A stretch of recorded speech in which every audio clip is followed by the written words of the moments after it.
want to say first thanks to all who came out tonight, and a special thanks to Jim Page and Carl Chatsky and Mike McCormick and folks that helped to arrange for me to come here and speak. My friend Penny Schoner in San Francisco started the ball rolling, so I'm going from here to there to speak in two different places, in Oakland and San Francisco. And I also wanted just to take a moment to commemorate this is the 40th anniversary today of the assassination of Brother Malcolm X. And Coalition on Political Assassinations has done work on that. Jim Douglas came and presented a very good research paper at our Memphis conference last year. And we have regional meetings. We'll have one April 1st to the 4th in Memphis on the King assassination. We'll be covering the Robert Kennedy assassination primarily June 3rd to the 5th in Los Angeles. And then we have an annual one in Dallas. This year it'll be from the 18th to the 22nd of November. Because the weekend falls before the anniversary date, but we always do a moment of silence up on the grassy knoll. And on the 40th anniversary of the Kennedy assassination, there were 5,000 people on the grassy knoll. I mean, I used to go out when there were 5 people. I've gone every year since the early 70s, but it's really a different period. And the work that we did on the Coalition on Political Assassinations was primarily focused on getting the files loose. And the JFK Records Act that we created has affected the release of over 6.5 million pages so far.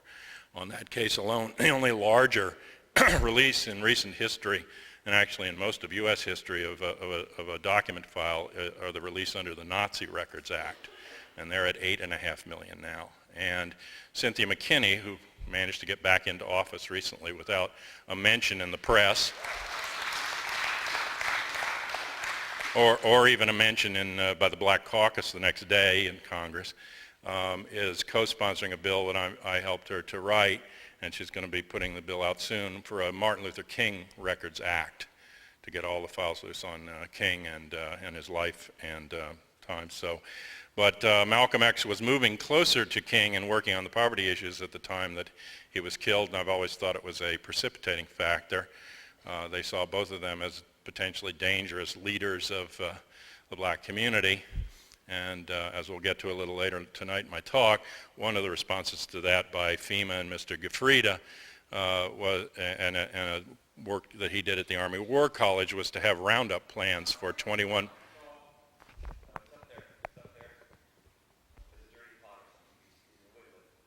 Okay. Is it all right? Not yet.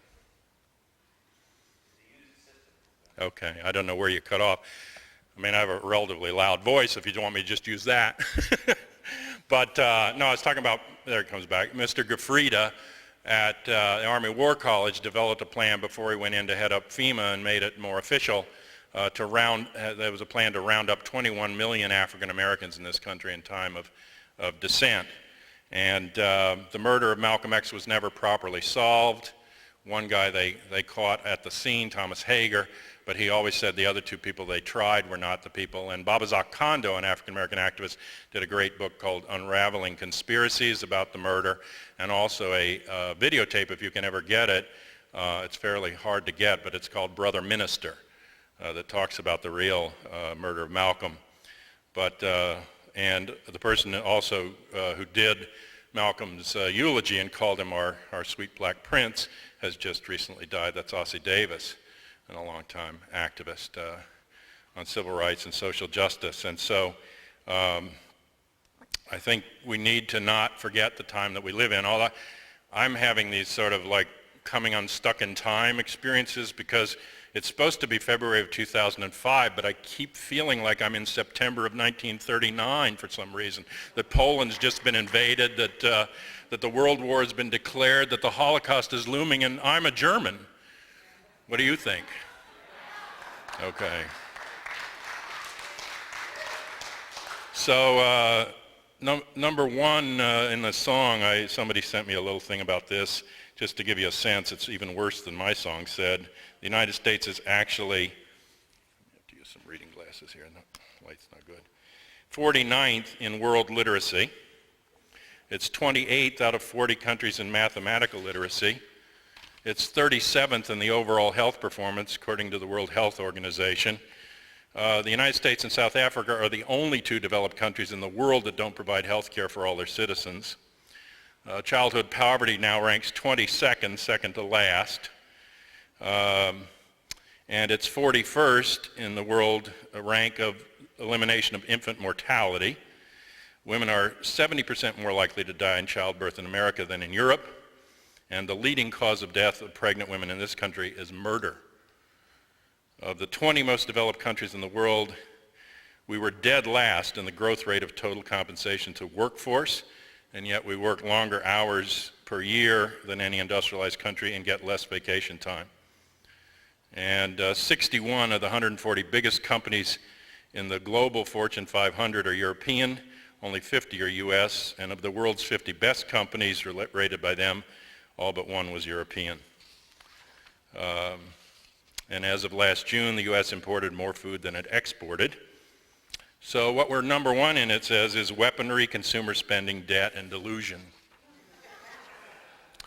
My friend Lori in San Francisco wears this wonderful button that says, "Keep quiet, consume, and die." I think that's the agenda. So I thought, I'm always so grim, you know, some of my friends call me Mr. Bleak. So I thought I'd give you good news. Start off with some good news. These are clips from the papers. And there's wedding bells for, this is a U.S. Representative, Jerry Weller of Illinois. He's getting married to the outspoken daughter of a former Guatemalan dictator named Efrain Rios Montt. They tied the knot at a civil ceremony in a special guarded encampment. And the judge made a special provision for Mr. Montt because he happens to be under house arrest for having killed hundreds of thousands of people while he was the dictator, but he's still pending his trial, so they let him go to his daughter's wedding. And, you know, it was outside. He also embraced Christianity while he was there. You know, he became a born-again Christian while he was killing all those people. So it seems to be a particular kind of disease. So somebody asked him, why in the world would you get involved with a family like that?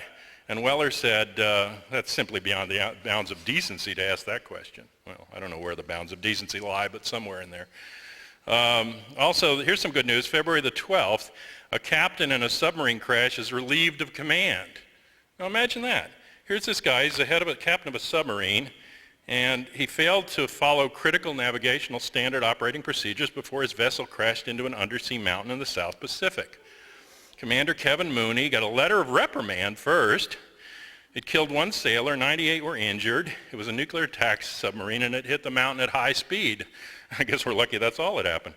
It's 500 feet below the surface, but they fined him for not ensuring that these standard procedures, navigational voyager planning, they weren't followed. And they didn't offer the details of the navigational errors. I guess that's classified, but it was top speed when it crashed, and there were no hazards in the area because the maps were old and no good.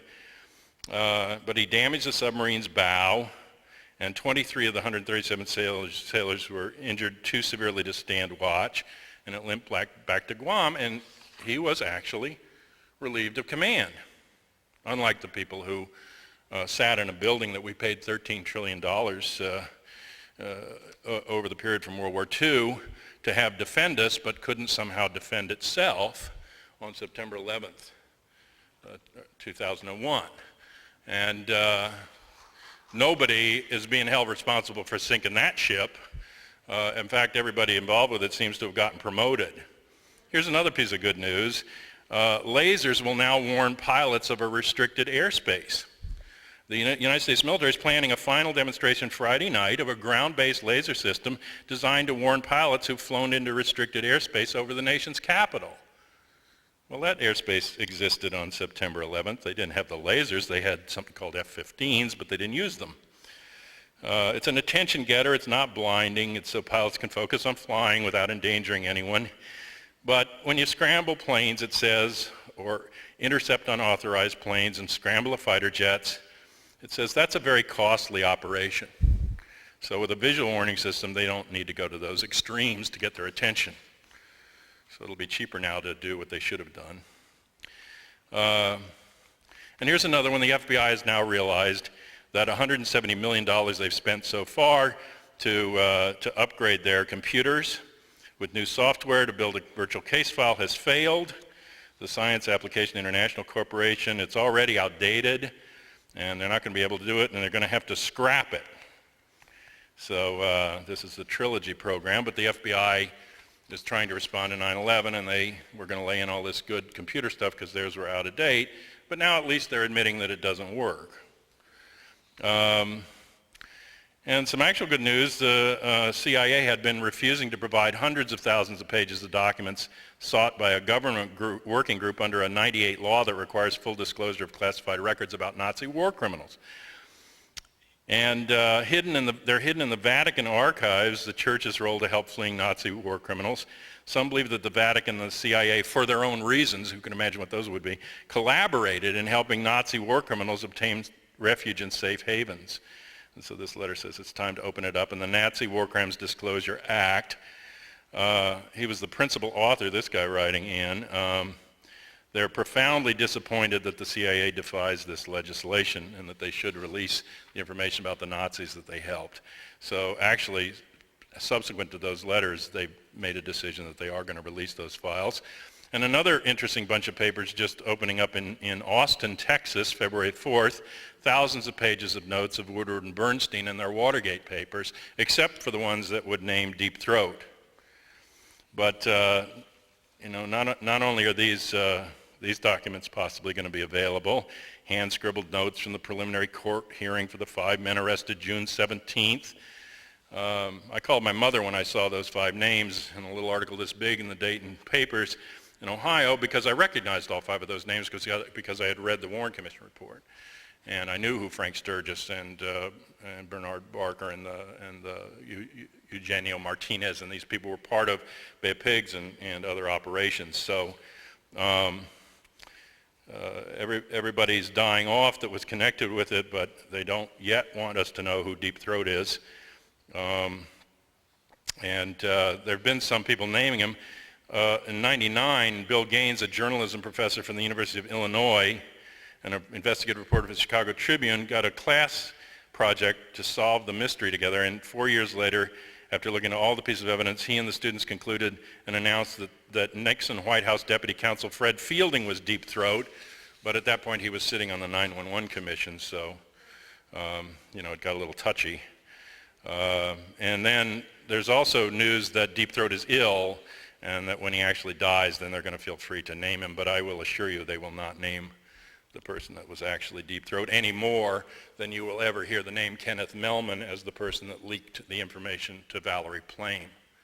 But Kenneth Mellman is an associate of Karl Rove. He and Karl Rove were protégés of Jack Segretti, the dirty trickster from Watergate. And that's where they learned their trade. He headed up the Bush campaign, and he now sits as the head of the Republican National Committee, and he's the one that leaked the information to the journalists, and the inside people in D.C. know that, but he's not even being investigated, so instead they chase around. And it was kind of significant, because Valerie Plame happened to be the person at the CIA in charge of the international network of human intelligence that was looking at terrorist cells abroad. Now, internally, that job was done by a woman named Linda Franklin. Linda Franklin was shot in the head coming out of an office depot by the sniper. And I picked up the obituary stuff, and then I picked up the funeral article, and lo and behold, only her family and a few friends were at the funeral. Where was Mueller? Where were all these FBI guys? Don't these FBI and COPA guys like to come out when one of their own dies? But nobody's there except her particular circle of friends. And then the other main person who had been tracking those cells since the '93 bombing was John O'Neill in the FBI, and he's set up by his FBI colleagues who snatch his computer out of a meeting room and then claim he lost it, and he gets reprimanded, so he resigns, and someone suggests that he might be good as a head of security at the Twin Towers, and he dies there in the towers. So it's just a coincidental bunch of deaths, but they happen to disarm the entire possibility of checking on terrorist cells, if in fact they do exist separate from our training and influence. Some question the background of a unit's leader, this is called, in the Washington Post, well, at least some did. He is the head of the DIA, that's Defense Intelligence Agency. There's been more in the Post in the last 2 weeks on the DIA than there was in the last 30 years. It's called the Strategic Support Branch, and it was set up by Rumsfeld because he didn't want to rely on the CIA, so he set up his own spy agency. And they were doing what they call black reconnaissance, which isn't covered under the Church Committee because the CIA isn't doing it. You don't have to have any congressional oversight, and the public doesn't get to know about it. So, it's almost as good as Oliver North's operation. And it involves 2 elite special operation units. But this guy's background was not that he was trained at the Army Special Warfare Center or the CIA Field Tradecraft course for intelligence officers. His background is that he had a civilian career at the Immigration and Naturalization Service. Colonel George Waldrop, a reservist. And they're central to Rumsfeld's plan to empower Special Operations Command for intelligence missions that it hasn't performed before. It's human intelligence augmentation teams, Afghan and Iraq, with a commando unit most recently called Task Force 626. And they hunted for weapons of mass destruction. They recruited informants in Iraq's insurgency. And they were running these covert ops. And they talk about military operation background, but then they start talking in this article to special operations soldiers who provided information that were there, and they said that the unit was out-of-shape men in their 50s and recent college graduates on their first assignments. They showed up with M4 rifles and accoutrements and scopes and high-end satellite equipment that they didn't know how to use, and actually put us in danger, this guy said. So he said that they wouldn't go outside the base. They were afraid they couldn't possibly be setting up human intelligence networks.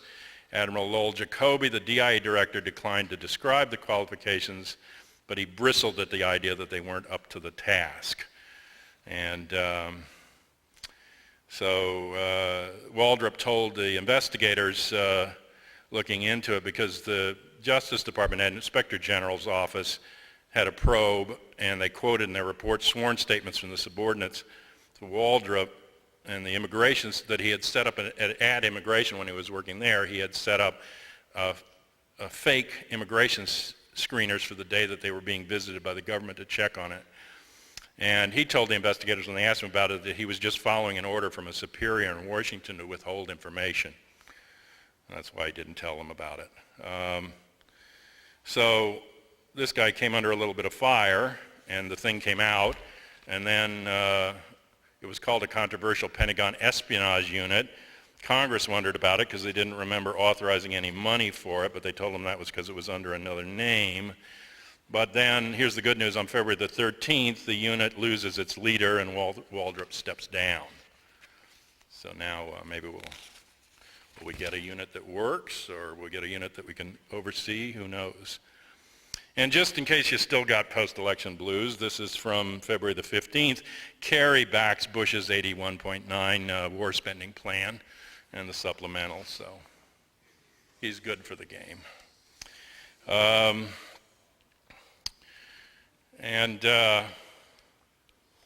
Who knows? I mean, we might find out who Deep Throat is. I happen to think he's somebody that was connected to the firm that Hunt ran, E. Howard Hunt ran, and Mullen and Associates, and that he's out of Utah. Bennett is his last name, but I doubt you'll ever hear it. And one another maybe piece of good news, there's a Privacy and Civil Liberties Oversight Board that's had to be created for implementing the war on terrorism, and so the person that's being pushed by her local representatives and everything is the whistleblower Colleen Rowley from the FBI, who exposed the stuff about the Moussaoui plot. So it does say that she opposed the war in Iraq. Some people opposed her because they said she made alarmist comments in criticizing the war on terror. They didn't feel she was appropriate. And she came out about the investigation of Zacarias Moussaoui not being more aggressive, and about why their request for a subpoena from the secret board that they have to go in front of to get it, Foreign Intelligence Board, and so it was basically sabotaged by her supervisor, and they couldn't get the thing loose. But she says they asked her, wouldn't it be tough to do this job? I mean, the thing was watered down with the first bill, and so now it has no subpoena power. Its authority isn't clearly spelled out in the law, and the board members serve at the pleasure of the president. And she said, well, it'd be difficult, but If nothing else, the board could serve as an educational purpose. Up to now, the approach of cloaking the various initiatives and authorities in complete secrecy has not been a good one. And it says that she's independent, and the country's been taking strong medicine in the war on terrorism without any concern for the side effects, the undermining of civil liberties. So, and also another piece of good news for something called General Atomics Aeronautical Systems. This is February 16th. There's an increased military demand for robotic aircraft, and they're buying a whole bunch of new Predators. These are the remote-controlled planes that carry bombs, and they can be used to try to assassinate people or hit targets abroad. And I got an article recently about the future of the military, and they have one way out of the draft is that by 2010 they want 30% of the military to be robotized. So they just have it be automated war instead of using human beings down the ground or endangering anyone. And then finally, when the Archivist of the United States, which is supposed to be somebody that gets a lifetime appointment, John Carlin is his name. He was the former Democratic governor of Kansas. He was appointed in '95 by Clinton. But President Bush decided to replace him, and he nominated a new archivist. And actually, they're only supposed to be replacing him for cause, but they don't have any cause. They haven't mentioned one. They just want somebody else, and that's a historian named Alan Weinstein, who wrote a couple of books about Soviet espionage that basically back up the Cold War mythology and try to blame the Rosenbergs one more time for selling the atomic secrets. So, you know, they might have to start calling it the National Secrecy Archives or something if this guy is approved, but it looks like he's going in to make sure that there's just not any way. I mean, Bush already has teams going through the archives, reclassifying previously declassified information. So, and there's a few new things in the hopper about 9/11 that you might have seen in the paper. One is that the third staff monograph got released. If you don't know what a monograph is, I didn't either. We used to go up to the commission members when we were watchdogging the commission, and we'd say, are you going to release the files? Would you release the forensic data? Would you release the non-classified files? Would you release some of this information? And Hamilton used to say, well, we'll be releasing monographs. And I used to say, monographs? I mean, a monograph is like a summary of something. I don't want the summary, I want the documents. You see, like when the Warren Commission got to a certain point, they were going to release this report, and the report was phony. I mean, I eventually saw internal memos from the investigative staffs about the report. And they were complaining, you know, they said, what's this conclusion from? How are you reaching this? How can you say this? These are the actual investigators, because they didn't write the report. It was actually written, I found out, by a guy named Otto Rudolf Winnecker, who was one of 26 official historians for Adolf Hitler, who was brought here to the Army Historical Division along with some other historians to write the official history of World War II for the United States by General Douglas MacArthur. So they took this guy on a temporary duty order and they put him over to write you know, one of their most important pieces of historical propaganda, the Warren Commission. But at least when it got to that point they were going to release it, and they were discussing it, Hale Boggs, one of the congressmen, and almost all of them questioned it privately, but he was one of the most vocal questioning the conclusion. He said, well, you know, should we just release the report and not release the evidence? He said, won't it look a little fishy? And Dulles, Alan Dulles, you know, CIA boy, said, oh, go ahead and release it, nobody will read it anyway. And of course, true for the most, but a few of us read it. Now we've got this little gem, which I was told sold better than Harry Potter's last book. They seem to say Philip Zelikow wrote this, but we haven't really got an author yet. I'm interested to know who the author is. You know, the author of the Ken Starr report on the Monica Lewinsky thing, they hired that out too to a guy that had written for Penthouse magazine. And I actually sent a letter to Tipper Gore asking if she'd put one of her obscenity stickers on it. But this thing has at the back, if you've seen it, 100 or more pages of these tiny, tiny print footnotes. And so you go to the text, and then you go to the footnote, where'd it come from? And the footnote says, oh, this was an interview with so-and-so. This was a document from the FDA, blah, blah, blah. Can you see any of it? I mean, the Warren Report, the commission released 8,000 pages. They didn't release everything, but they released 8,000 pages, 26 volumes, and when you went through those volumes, they didn't match the report. This is just, trust us. That's what the fellow said. You don't need to see it. And that's locked up. I mean, we pushed them to release it early, and in fact, or immediately, and in fact, they did better than most, because most congressional, they have the power to lock it up from anywhere from 20 to 30 years. So they locked it up for 4.5 years. And it comes open, supposedly, to the public on this date, January 2nd, 2009. I want you to think a little bit ahead and think, what would be happening on January 2nd, 2009? Would somebody be going out of office then? Would anybody remember the 9/11 Commission by then? And would maybe the person going out of office with no political cost cancel the order? I mean, he's already holding up the documents from the last 2 administrations along with his own. I don't think it would bother George Bush much in the last waning days of his administration to countermand this date. So you can have to ask them at their public discourse project, which is what they now are, tens of millions of dollars from the foundations. The commission now operates as the PDP, so if they have a public meeting, maybe you could go and ask them why they chose January 2nd, 2009. I mean, why 4.5 years? Why not 5? Why not 6? What was this magical date? What import did it have to them that they were going to maybe let us see the stuff? But I doubt that we'll be able to see it even then, although there is some testimony online. We almost lost it. They took down the old commission site, but the National Archives, kindly enough, didn't then make it part of the classified data. They released it. But there's been 3 reports released, 3 of these monographs, two right after the main report was released, called Terrorist Travel and Terrorist Financing. Now this one was one that they said was on the FAA NORAD response, and to some extent it is about that. But the White House took it. They said they had to redact it first or check it and vet it. Then Ashcroft said in response to a question a couple months later, well, the commission is gone now. What they wanted doesn't matter. We're not going to release that. And I guess there's been some continuing pressure, so they've released a redacted form of it. But each one, there were 9 investigative teams for the commission, and each one of them was working on a monograph. Like I spoke to Bill Johnstone, and his was on airline security, and they were working on a monograph. Some of the staff members told me they were going to work later than the commission, even if it went out of existence, they were going to finish their monographs. So where are those monographs? But when I went up to Hamilton recently at a public event, and I said, you know, this is the FAA NORAD one, and he said, yes. And I said, and what about the other 6? And he said, no, that's it.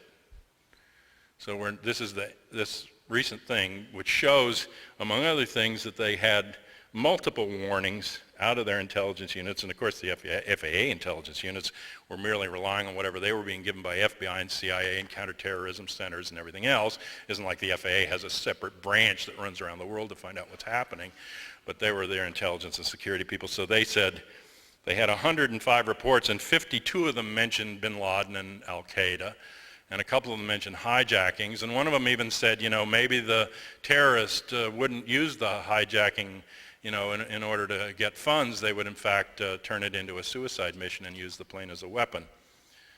But of course, as Condoleezza Rice told us, that was so far outside the box that no one could possibly imagine that anyone would ever use a plane as a weapon.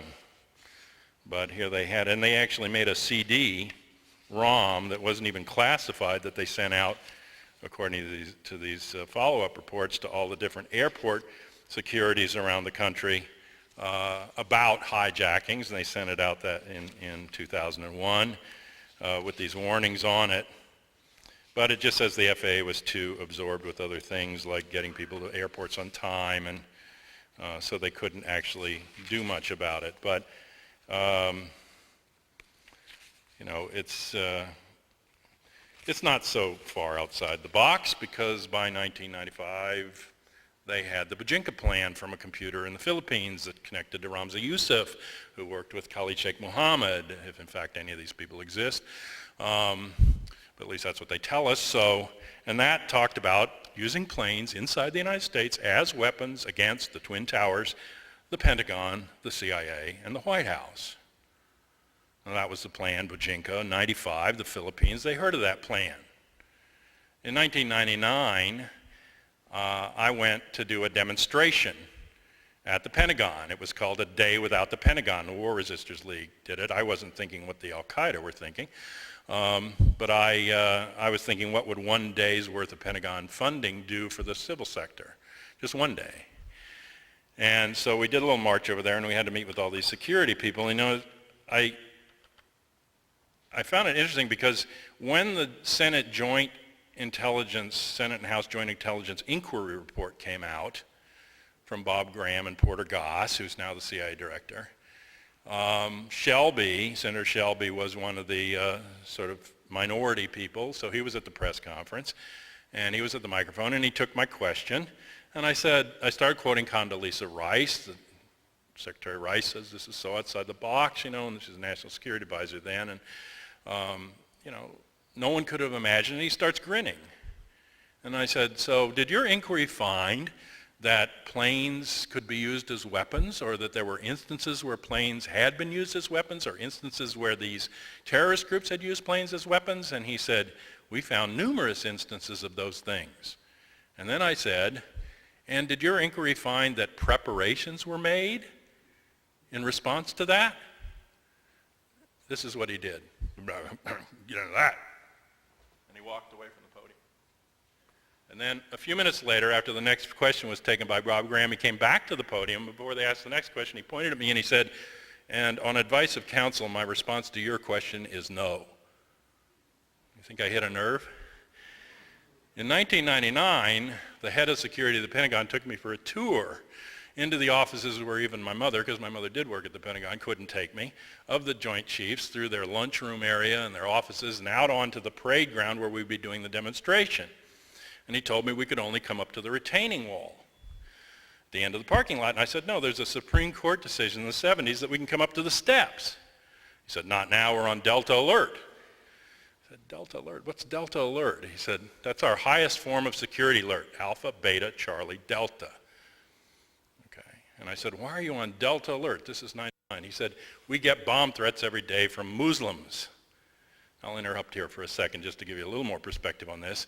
They're on Delta Alert for bomb threats from Muslims. According to the Washington Post, the Pentagon on September the 11th went to Alpha Alert when the Twin Towers were hit. It's down here. And after they were hit, they went to Charlie Alert.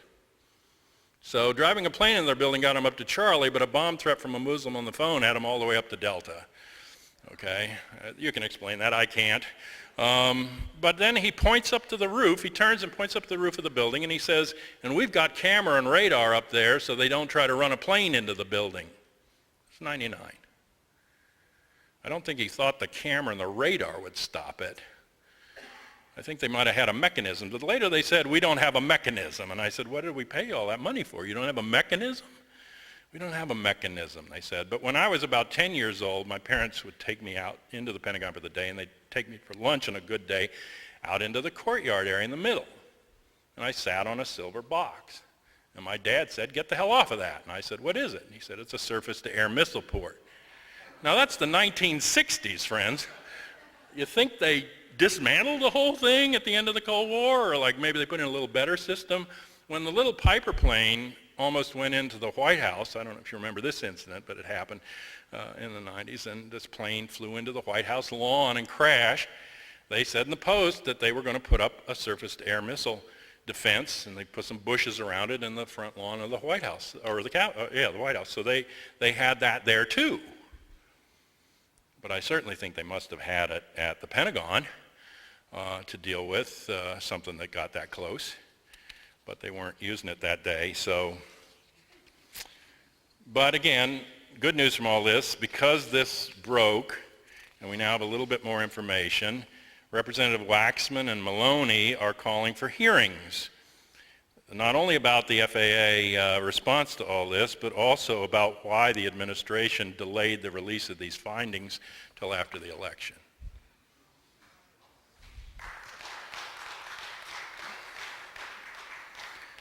Now, most of you won't be able to see this, but I brought it for graphics because everybody's got a web page now. You know, I used to say you can call me a conspiracy theorist if you call everybody else a coincidence theorist. But then I realized that there are such things as conspiracy theorists. All you need is a web page and a crazy idea.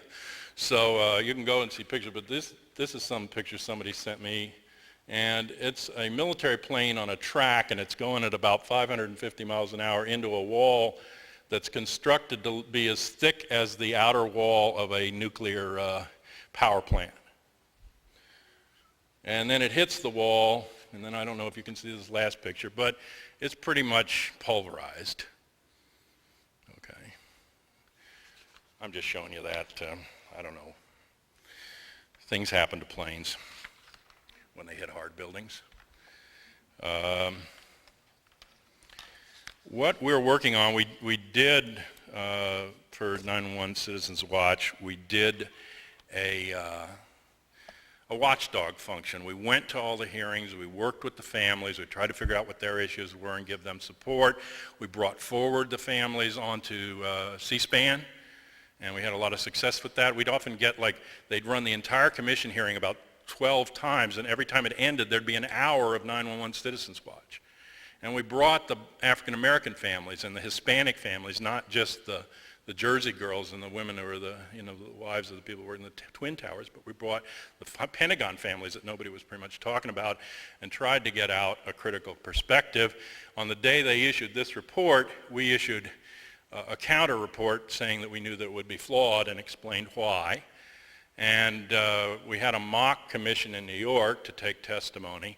And we're working now on what we call the 911 Omission Report to try to make a thorough job of deconstructing this report and also its faulty conclusions and the faulty recommendations that are based on it, because it served basically as a whitewash and a rubber check for the Bush administration agenda.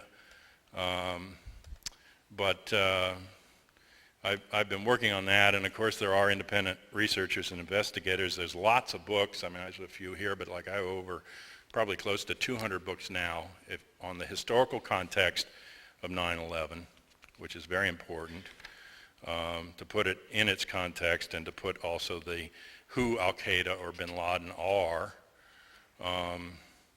where they come from, if in fact they are the suspects. But also to put the war in Afghanistan in context, the fact that it was in planning and in operation well before 9/11, as was the war against Iraq, that these are not responses to 9/11 by any stretch of the imagination. My mother's job at the Pentagon was to project the national draft call. She had to be accurate within 100 people either way on the national call 5 years in advance. And they would tell her how many people would die if there was a conflict. And I asked her when she retired, when did they tell you they would escalate in Vietnam? She told me for the first time in her career in April of 1963, she was told to reverse her projections. Never had happened before. She'd been doing it since the 40s. Because on orders from the White House, which means Kennedy, they wanted a full withdrawal of all American troops from Vietnam by the end of 1964. So she changed those figures, and then I asked her, when did they escalate in Vietnam? When did they reverse that? She said, late November. I said, the last week in November, because Kennedy's dead on the 22nd. She said the Monday following the assassination, November 25, 63. They handed her new figures on Vietnam, and I said, was it a few more advisors? And she said, I couldn't believe the figures. I took them back up to the Joint Chiefs, and I said, these can't be right. And the Joint Chiefs told my mother, those are right, and you'll use them. November 25, 63, Kennedy, literally just in the grave, they told her we are going into a 10-year war with 57,000 American dead. If you don't think they know where they're going, I do know that they know where they're going. And when they tell me after September 11th they're going into a war that won't end in my lifetime with 60 countries, you better listen up. And the only thing in the way is us, is the American people.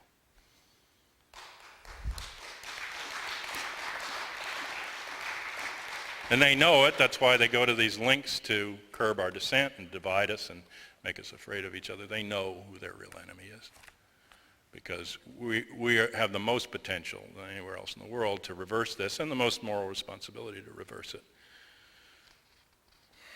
But we want to try to break down the official story that we've been given. I'm just going to hit a few highlights of the problems, and then maybe talk a little bit about the overview. We don't yet know who the hijackers actually were on the planes. Let's start there. We don't yet know. We were given 19 names of hijackers by the FBI. The FBI told us that they got those 19 names so quickly because they were on the airplane manifests. And they went to United American Airlines, they got the manifest, they got the names, and then they started to track them back from there.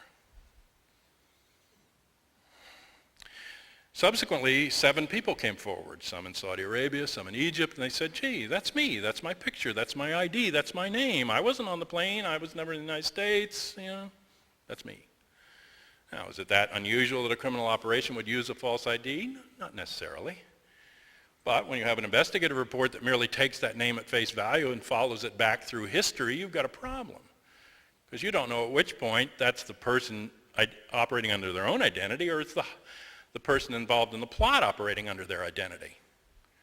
And alternately, a covert operation, and I'll quote somebody at the level of Tennant in the week after 9/11, said this has all the marks of a state-level, sophisticated covert operation, and in fact it does.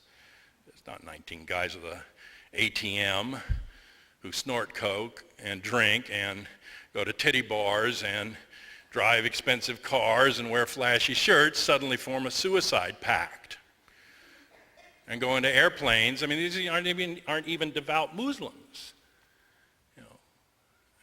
much less somebody that you would think could come up with this. And then the other problem is, and people that know my work know this, I can't find a single instance in human history of an actual mass suicide. Josephus, the Roman historian, admitted that the Jewish suicide at Masada involved about half a dozen people and the rest were slaughtered. I did Jonestown. I did 3 years of work on Jonestown. All the people there were murdered. That's the ruling of the Guyanese grand jury and the pathologist on the scene. They didn't take any cyanide in a Kool-Aid cup. There weren't any cyanide pathology signs on the bodies. What there was is evidence of forced injection with broken and bent needles of something in the back of the left shoulder blade that killed them, and bodies lying in calm repose, and bodies positioned, and other bodies shot and strangled, and a body count that kept going up as the people that escaped into the jungle were killed over the next 5 days and brought back. I looked into Heaven's Gate. Bodies were repositioned after death. I looked at Solar Temple. The French ruled that those are murders. Even the 2 guys that were in the truck on the way to the Khobar Tower, at the last minute, one of the 2 guys jumped out. Waco. You have a fire, people pile up near the doors and the windows. They don't sit in the middle of the floor burning. I mean, the brain up here, even if it's just making that kind of a decision, is only a certain percentage of the cells in the body. The rest of the cells might have a different vote, especially with something as painful as fire.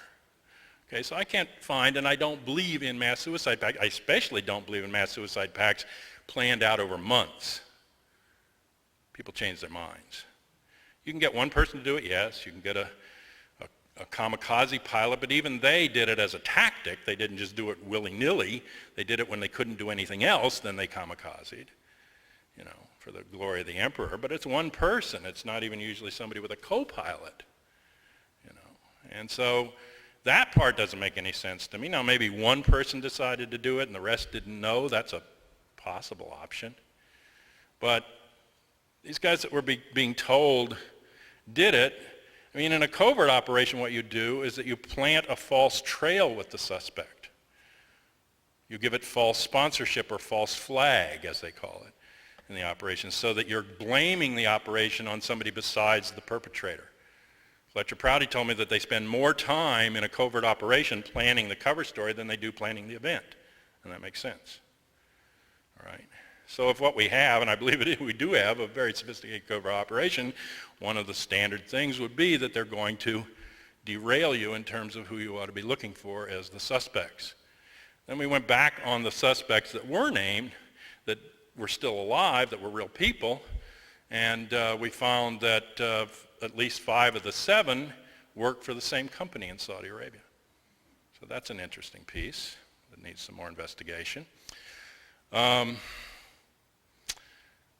But you can't, it's like 2 weeks before the assassination, a double of Lee Harvey Oswald was in Mexico City at the Soviet embassy and the Cuban embassy saying he wanted to go to Cuba, and then it would be convenient to blame the assassination of Kennedy on a pro-Castro Cuban and to go after Castro. And in fact, they had Navy SEALs that I talked to that were on boats offshore that day with orders to go in once they were given the signal to kill Castro on November 22nd, 1963. They had military units, and this I found in Ann Lander's book, Where Were You, on November 22nd on the 30th anniversary. She has letters from people in the military, and they say, oh, we were being loaded onto transport planes to fly in and invade Cuba. I don't know if that scenario rings any bells with you. Do you ever hear of Operation Northwoods? That's in Bamford's book. That came out under the JFK Records Act. Okay, so we got it out under JFK, but it's a plan by the Joint Chiefs of Staff to create a national traumatic incident that could be blamed on Castro in order to justify an invasion. They talked about bombing a ship off of Guantanamo Bay. They talked about using a commercial airliner, like to make it seem as if Castro had blown one out of the air. They even talked about blowing up the space rocket with John Glenn on the way to the moon. I don't know if they didn't like the guy.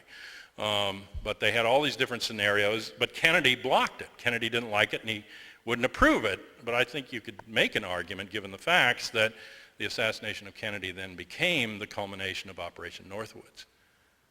I think there's other reasons why they didn't do it that day, but what I'm trying to point at here is somebody was pointing a finger. Now, it's an interesting finger because a lot of these guys were Saudis that they named as suspects, and a lot of them came through Saudi Arabia. But we went to war with Afghanistan. We ignored Pakistan. Pakistan was the conduit for the funding. So there were two major covert operations in the 80s and 90s. And the first one started really with Carter and Brzezinski. And Brzezinski got the bright idea that if they destabilized the situation a little bit in Afghanistan, maybe they could draw the Soviet Union into a response, and then they would be in a quagmire if we armed the opposition like Vietnam, and it would break the back of the Soviet Union. And he was interviewed more recently, and he said he has no regrets about doing that. And he said, why would a few hopped up Muslims be worse, bother me, when we got the fall of the Soviet Union?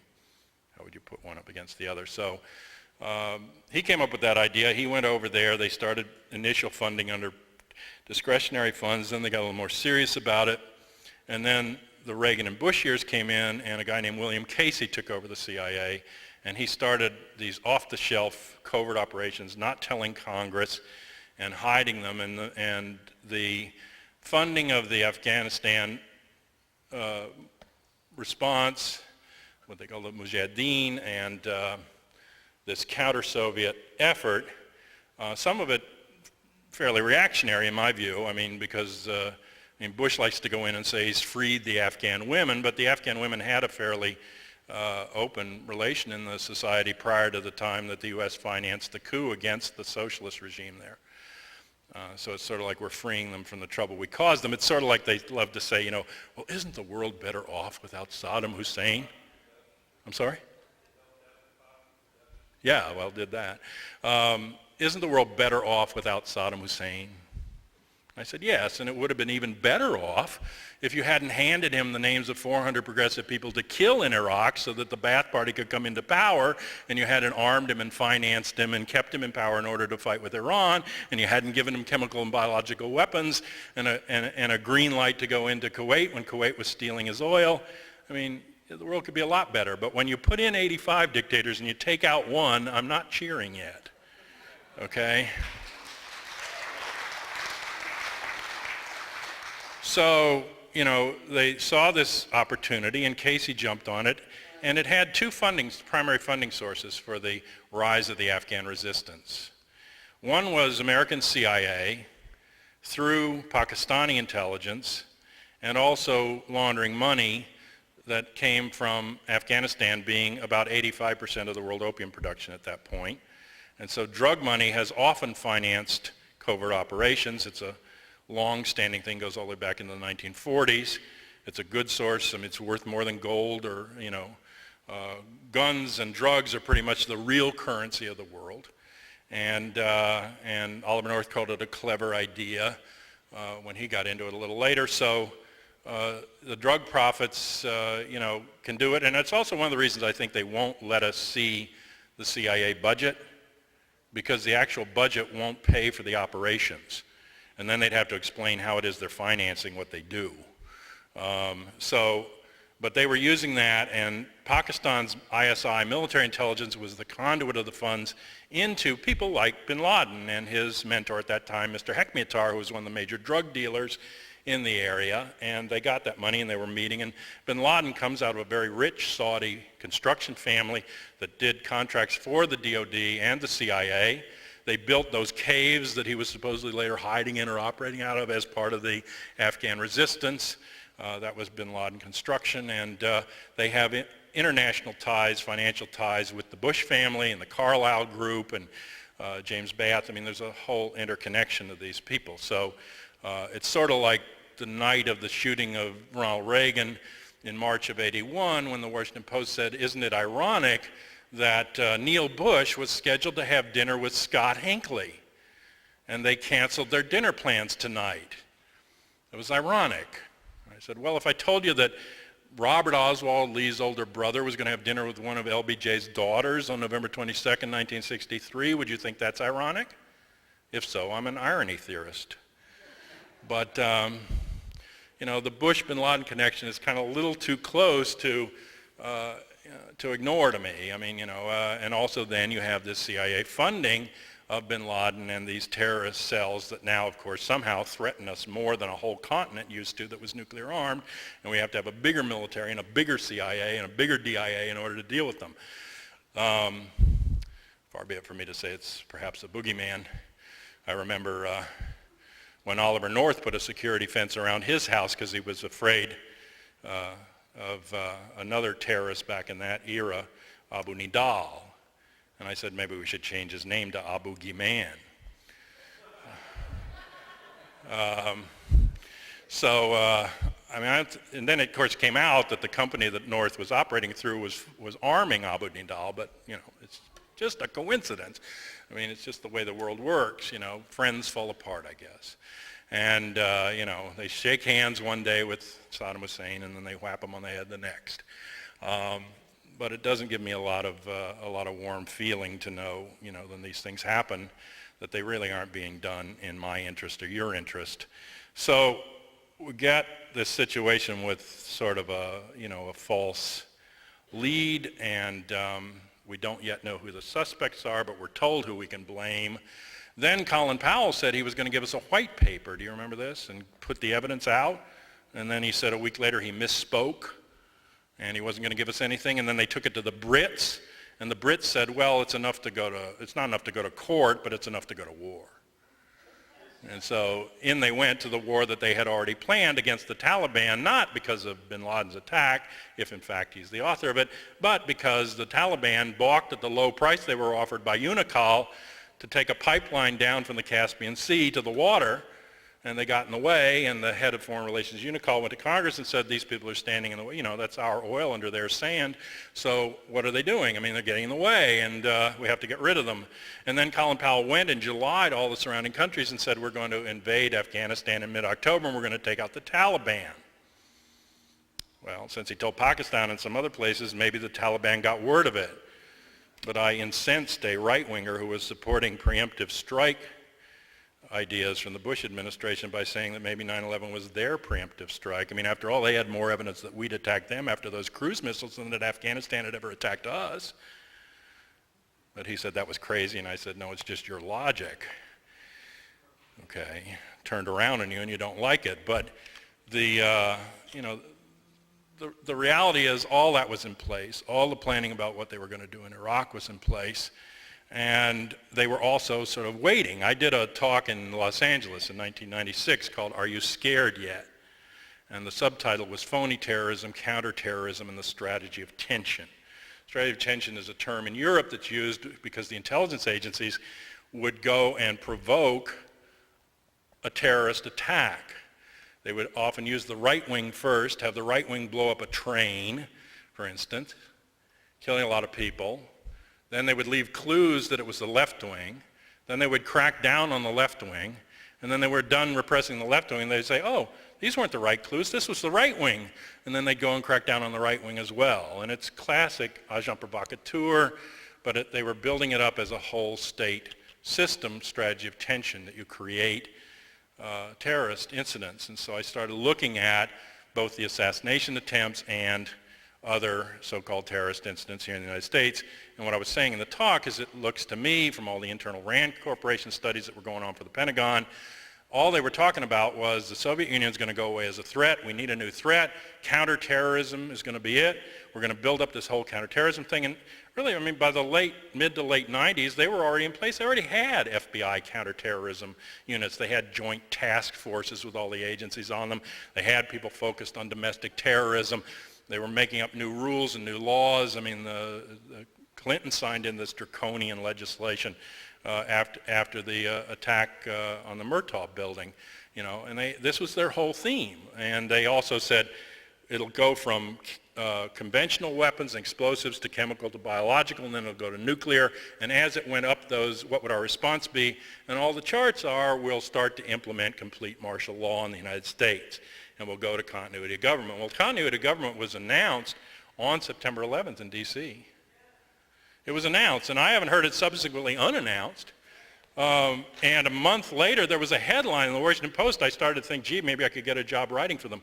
Big block letters, shadow government operating in secret. It was a headline in the Washington Post.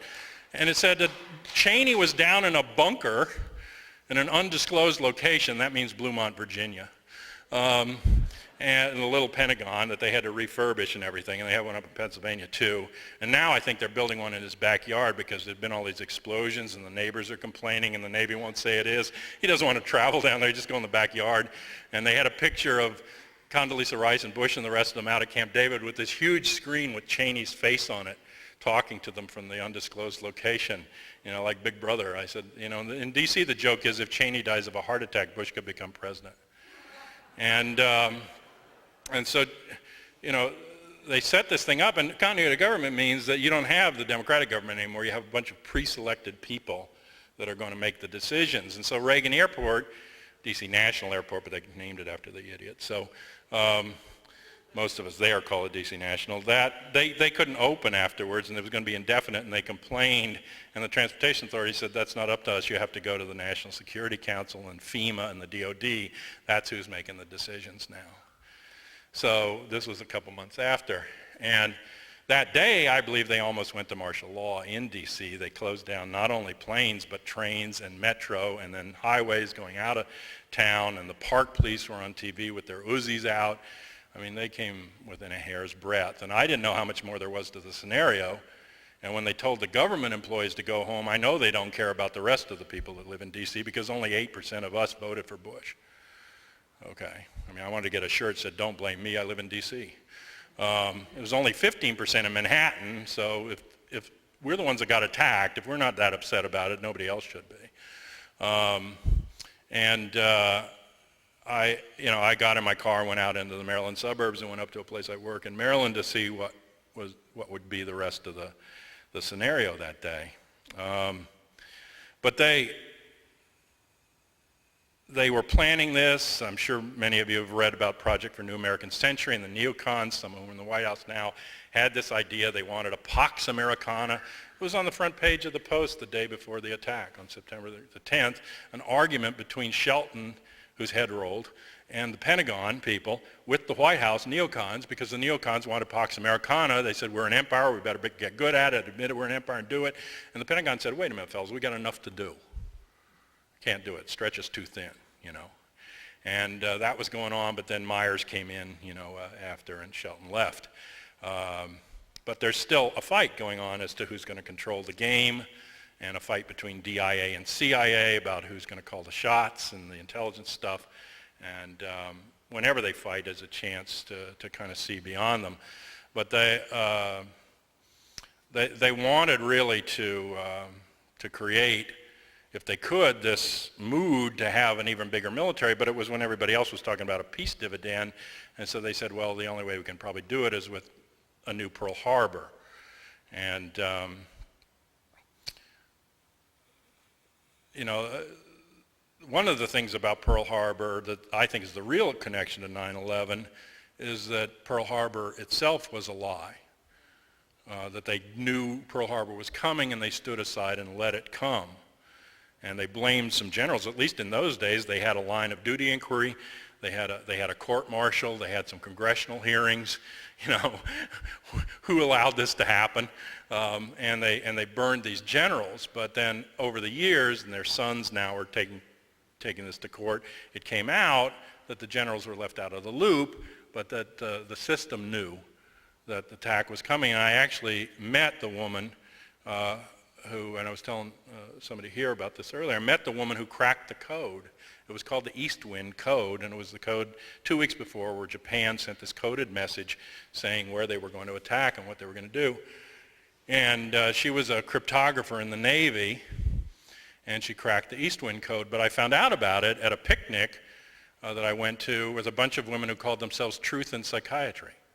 And they were older women my mother's age, and all they wanted was an informed consent device for electroshock.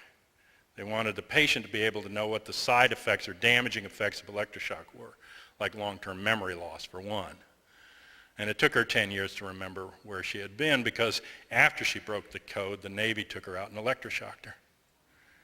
Okay. The first I knew of psychiatry in my neighborhood, and I grew up in the neighborhood of the Pentagon, the CIA, the NSA, and all these this second government, and that's how I've always known that there were two governments operating.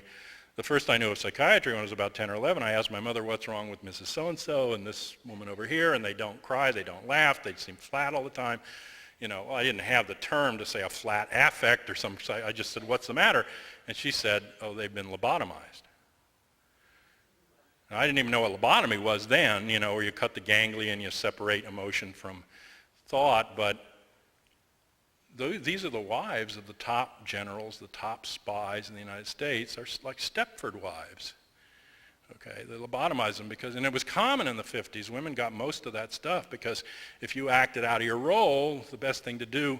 And then I found out at a Christmas meeting when I was talking about Dr. Freeman, who was the main lobotomist in the United States, and he carried a gold-plated knife, and this transorbital knife you could put around the eye and cut the ganglia in a few seconds, and he lobotomized Francis Farmer.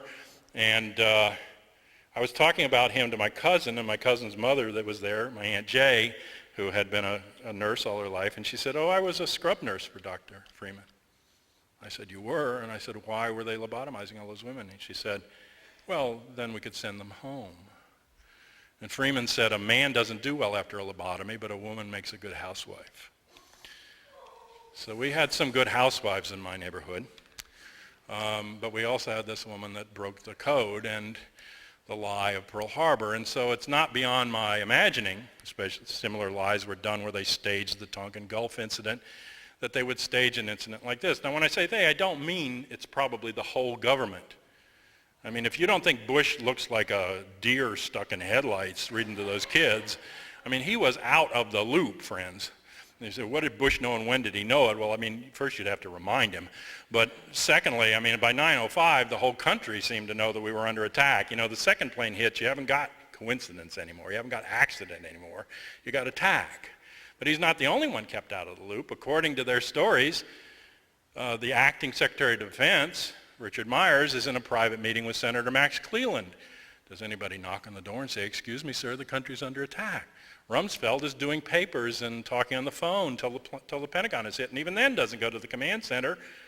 He says he goes outside and helps with the stretchers. This is the Secretary of the Army. He's nothing to do, And Bush is down with the entourage. The woman that heads up the emergency room is down there with him, Andrew Card, and he leans over and says something to him. I don't know what he said. I think maybe he said, don't worry about it, sir, Cheney's in charge. But he's just sitting there stuck. And then the other thing is that in Cheney's story, the Secret Service come as soon as they know it's this big emergency, and they grab him out of his office and hustle him down to this secure room underneath the White House. Well, why doesn't the Secret Service grab Bush? I mean, in that morning, the local paper said that 4 Arabs showed up in a van saying they had an appointment for a journalist. They were journalists and they had an appointment to interview the president. but it wasn't on the agenda, so the Secret Service chased them away. Did they keep their license plate or ask their name? It was just 2 days before, if you remember, that the Northern Alliance leader in Afghanistan had 2 guys come in saying they were journalists with cameras that actually were suicide bombers and blew him up with them. Okay, so journalists come to the door down there in Florida to see Bush at 5 in the morning, and they have to go away, but they're not worried about him. Then they do eventually get him on the plane, and they take him from bunker to bunker further and further away from D.C. And he complained himself on 60 Minutes that when Air Force One went up, that they didn't have any phone service. He was on the secure line that he uses, and he's talking to Cheney for a little bit, and the phone goes dead. And for 2 hours, the phone is dead. And they're calling on cell phones. They don't have a secure line. He's telling them, get down to the ground. We talked to a Secret Service agent who was on the trip, and he told us that the way Bush came back to D.C.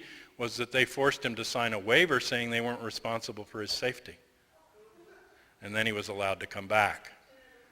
But other people didn't want him in the loop. They wanted him out there in those bunkers and hanging around and no way to communicate or take charge, because that secure line would be how he would send any orders for an immediate command. And the black box, that allows him to communicate, that's important too. And 6 months later, Cheney is talking at the Chamber of Commerce in San Francisco, and he says, oh, I have the black box. Well, he's not supposed to have the black box. The president's supposed to have the black box, you see. So it's important where the black box is. It didn't go back with Johnson on November 22nd. It didn't stay with Reagan on March 31st. When Bush became president the first time. And you have to look at these things and see where the command is going. So, but most everybody else, had better than an inkling. The Pentagon in October of 2000 actually did an exercise of how they would respond to emergency vehicles to a plane running into the building. And there were other exercises similar. Even up to and including that day. There was one at the NRO headquarters, which was a big black budget, saying that Congress was really angry because they built this multi-million-dollar building, didn't even tell them that the money was coming, being secreted through the black funds. But their initials used to be secret, the NRO, and they're the spy satellites. And so their building was having a security, evacuation exercise, simulating the idea that a small plane had hit the building in an accident on the morning of September 11th. And then later they had a lot of their staff people go home. A lot of the government people, went home afterwards. But the other thing that was impossible for me to reconcile was the lack of any response by FAA and NORAD. I mean, we were told that this is an intelligence failure. This was not an intelligence failure. They had a lot of intelligence. They do share intelligence between agencies. They had warnings from 13 countries that something was coming. Clark said their hair was on fire that summer. People are pounding the drum. Other people are doing nothing. Stuff was presented to Condoleezza Rice and to Philip Zelikow, who we only found out halfway through the commission, had been appointed to do the Bush transition team work to put in the new National Security Council and put Condoleezza Rice in as the advisor. And they were friends. They had written a book together, and the families wanted him to step down. But Thomas Keane, the head of the commission, said, we're aware of these contradictions, and Mr. Zelikow has had to recuse himself at certain points in this investigation. I mean, this is a guy who was a witness to his own commission, as was Jamie Gorelick, who sat on the commission. Okay, a witness to his own commission. He's had to recuse himself at certain points in the investigation. And then Keane says, as all of us will have to recuse ourselves at certain points. All of us. You get it? I mean, every one of them, from the airline industries to their ties to intelligence. I mean, Keane himself had a business venture, an oil venture overseas that involved one of bin Laden's brother-in-laws. Okay, and the ownership of the company, co-ownership of the company with Delta Hess Oil. And he also had a major position on the board of the NED, do you know that? National Endowment for Democracy.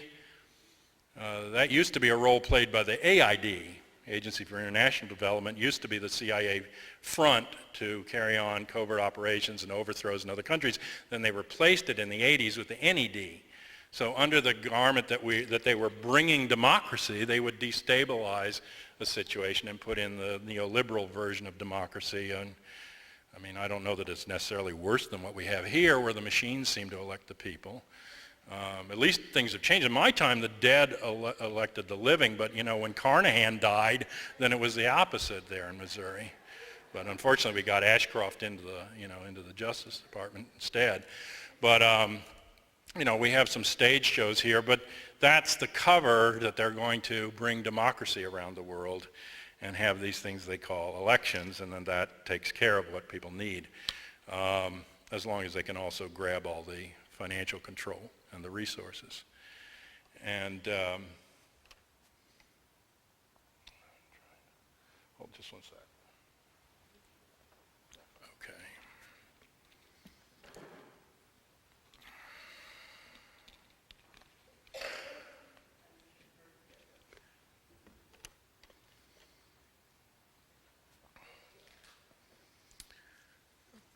So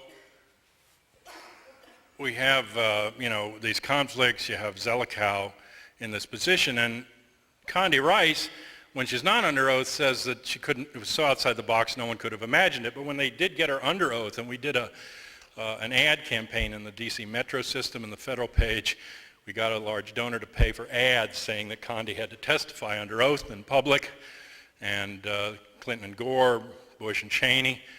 We got some pieces of that. She was the only administration official allowed to actually testify. They said, you can have her, but you can't ask anybody else at the cabinet level. So she comes and testifies under oath, and they ask her about, didn't you know that this was a possibility? And she said, well, they might have known, but I didn't. This is under oath. They might have known, but I didn't. Well, why didn't somebody say, who's they?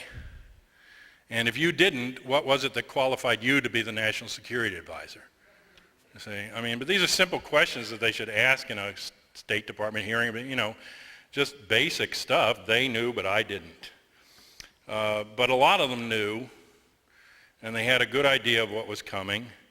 And then they also have this standard operating procedure, because when a plane goes off course for more than a few minutes, when a plane stops communicating with tower, when a plane turns off its transponder or it breaks, and the transponder signal stops coming to tower.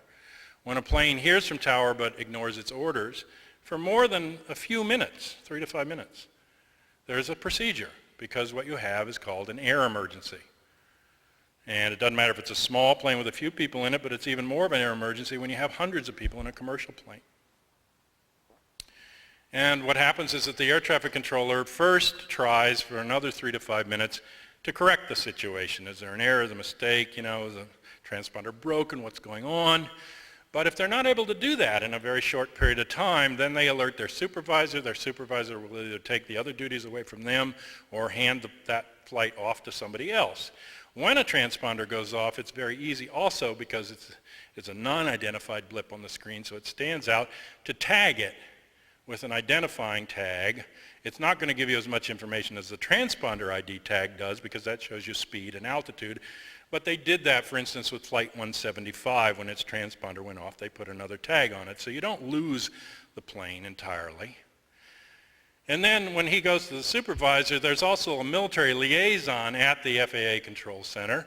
And the military liaison then calls the National Military Command Center, or there's also a National Air Rescue Center, depending on what's happening or what response they think they want.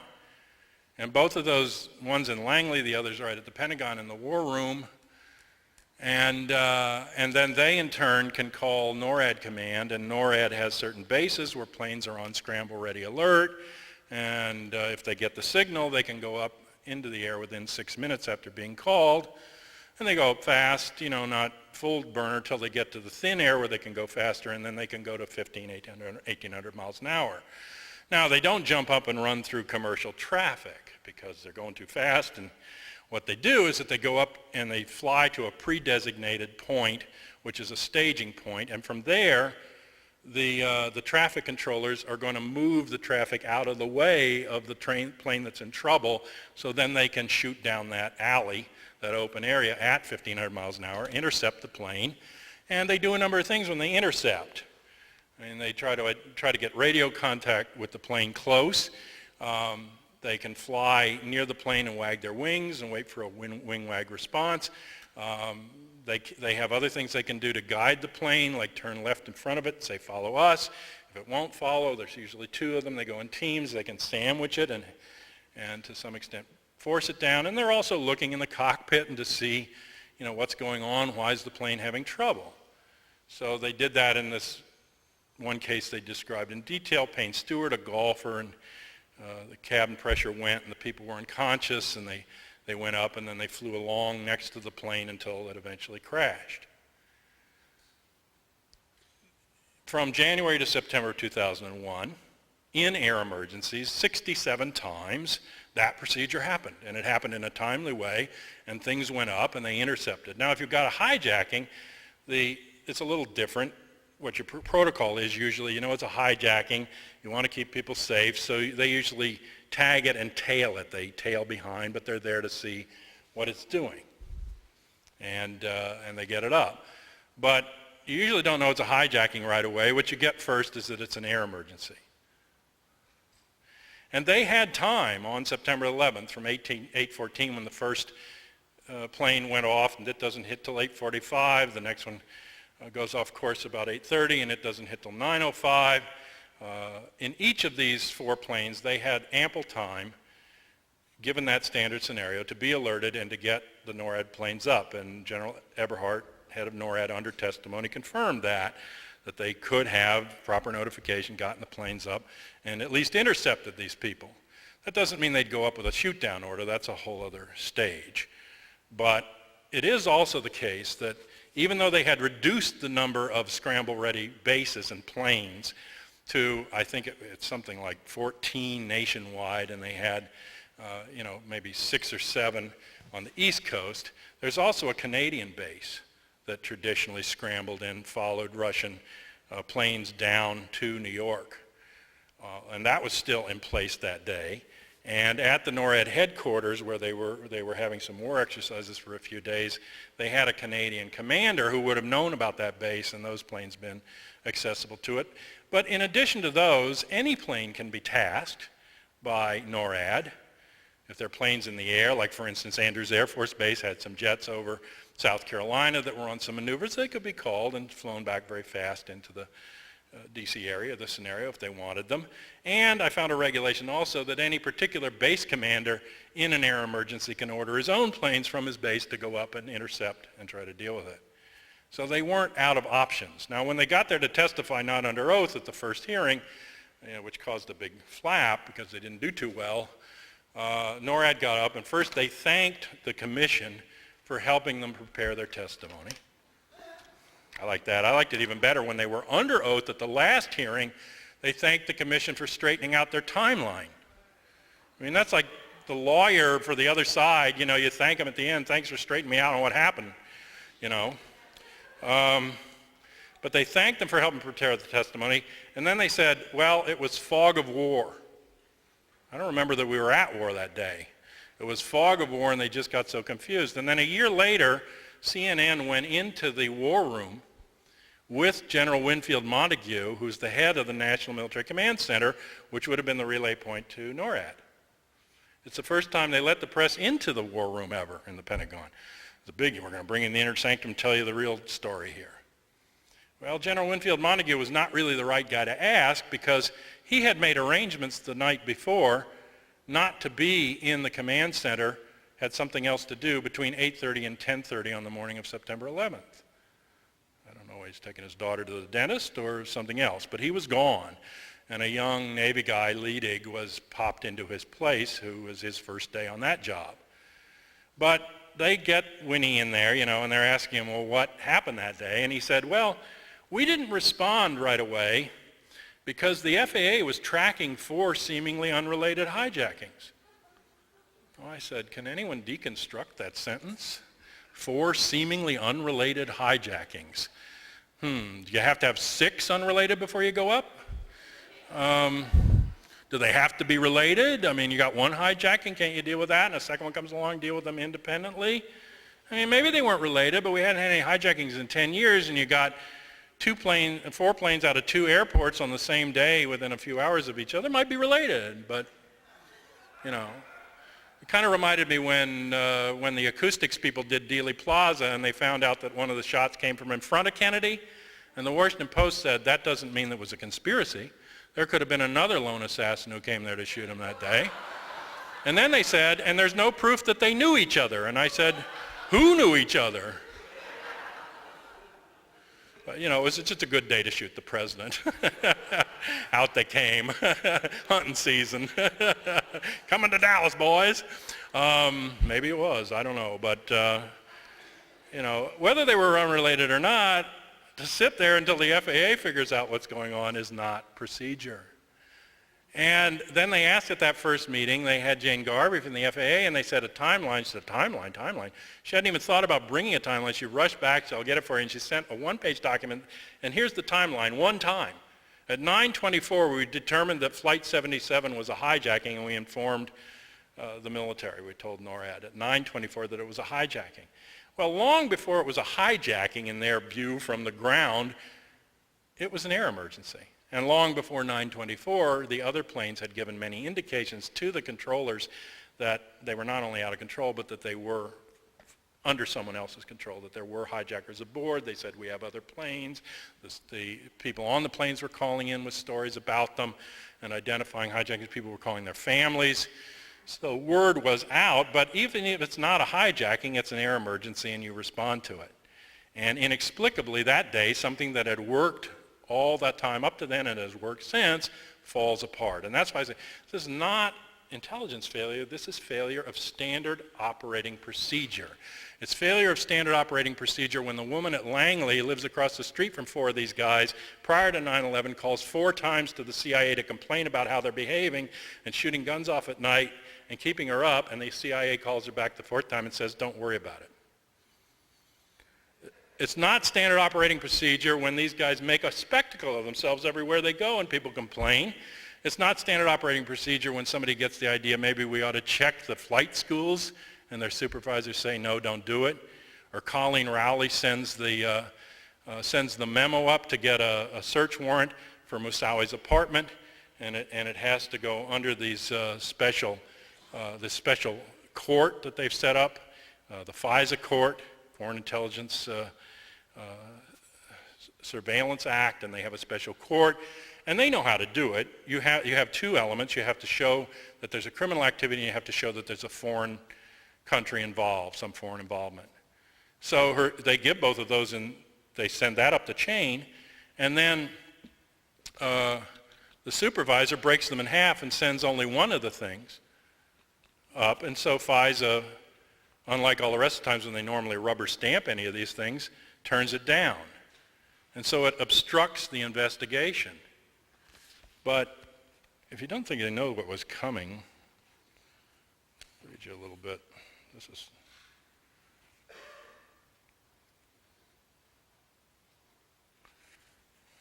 they had, I'm finding it. Well, I'll just do it from memory, but it's right in the report. The supervisor for Colleen Rowley in Minneapolis calls headquarters. They don't name these people. They say a supervisor, a headquarters contact. And at headquarters FBI, they complained to them after they sent this FISA request up, and they said, you're just trying to get everybody all stirred up. And the supervisor says, yeah, I am trying to get everybody all stirred up because I'm afraid this guy's going to run a plane into the Twin Towers. This is prior to 9/11. This is the FBI discussion. Then on the next page, they say, not only did the FBI, did they try to send it up there, they sent it out to the London and the German offices, I think, of the FBI, the foreign offices of the FBI, and asked them to take a look for this guy and see if he had any connections there, because they said, again, we're afraid that this guy's going to try and attack the Twin Towers.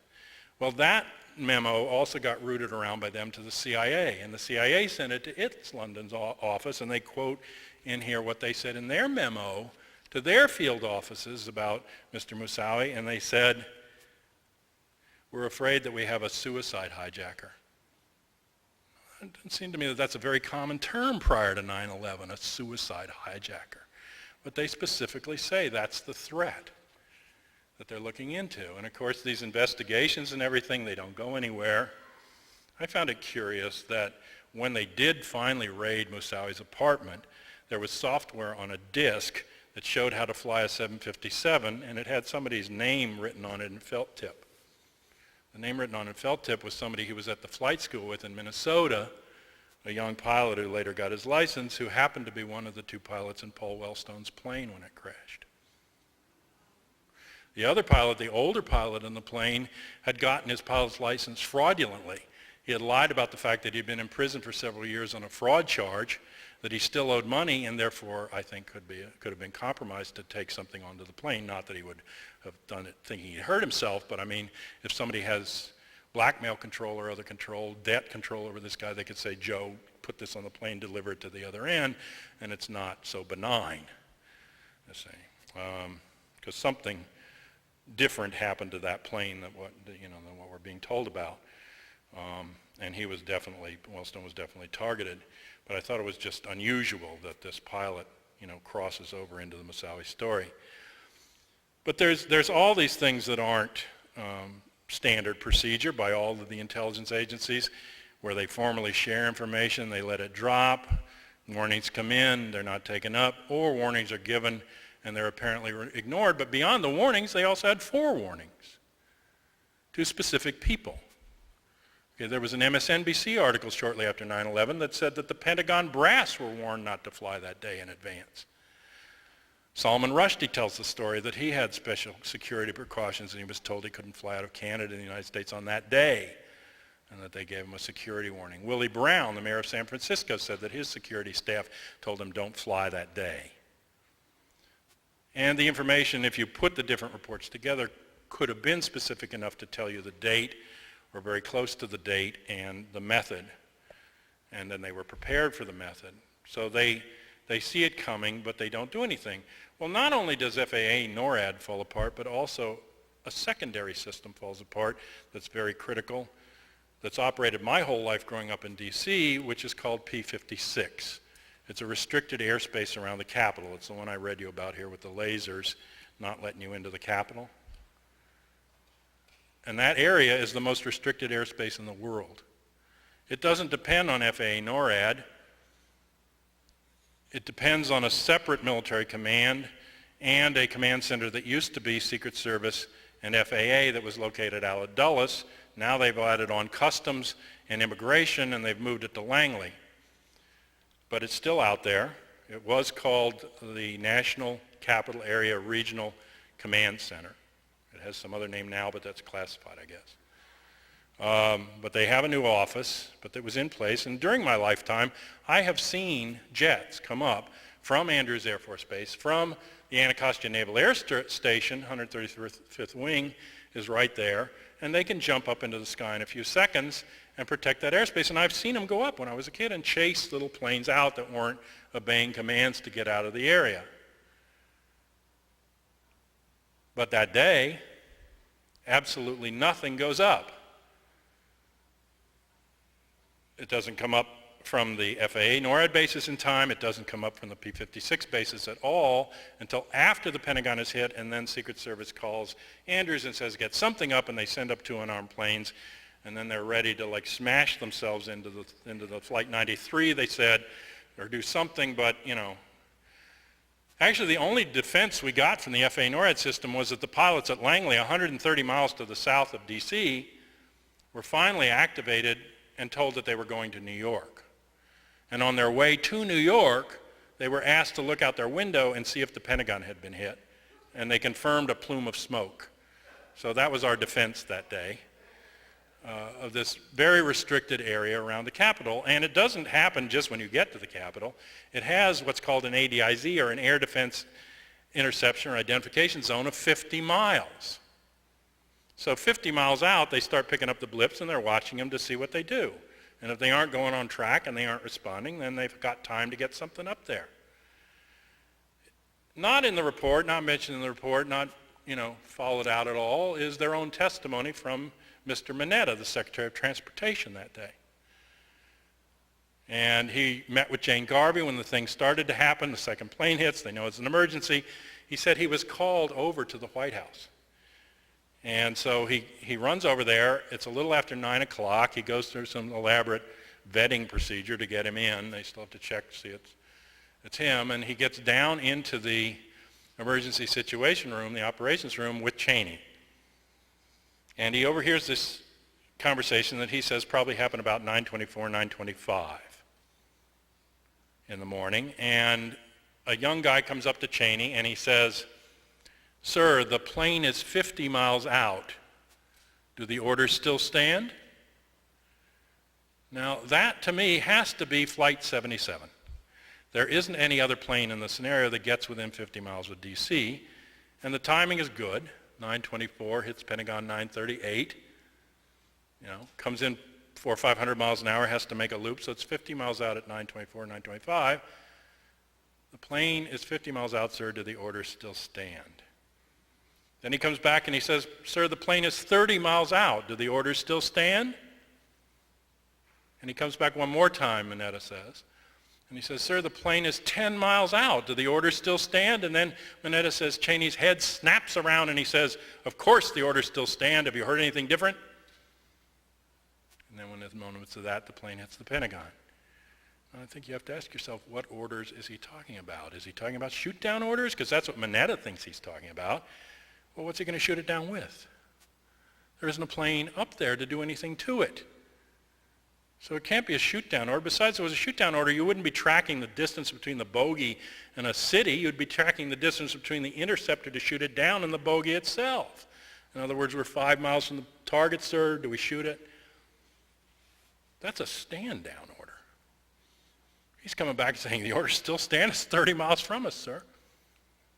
I don't see what else it can be. And it's right there in the testimony, and the timing and everything else destroys the phony version that they give you that they didn't know Flight 11 hit the second tower, and some air traffic controller thought it was coming south, and so they followed this phantom jet. They followed a phantom jet with what? Where's the blip? And who's got it on the radar? Who's guiding you to it?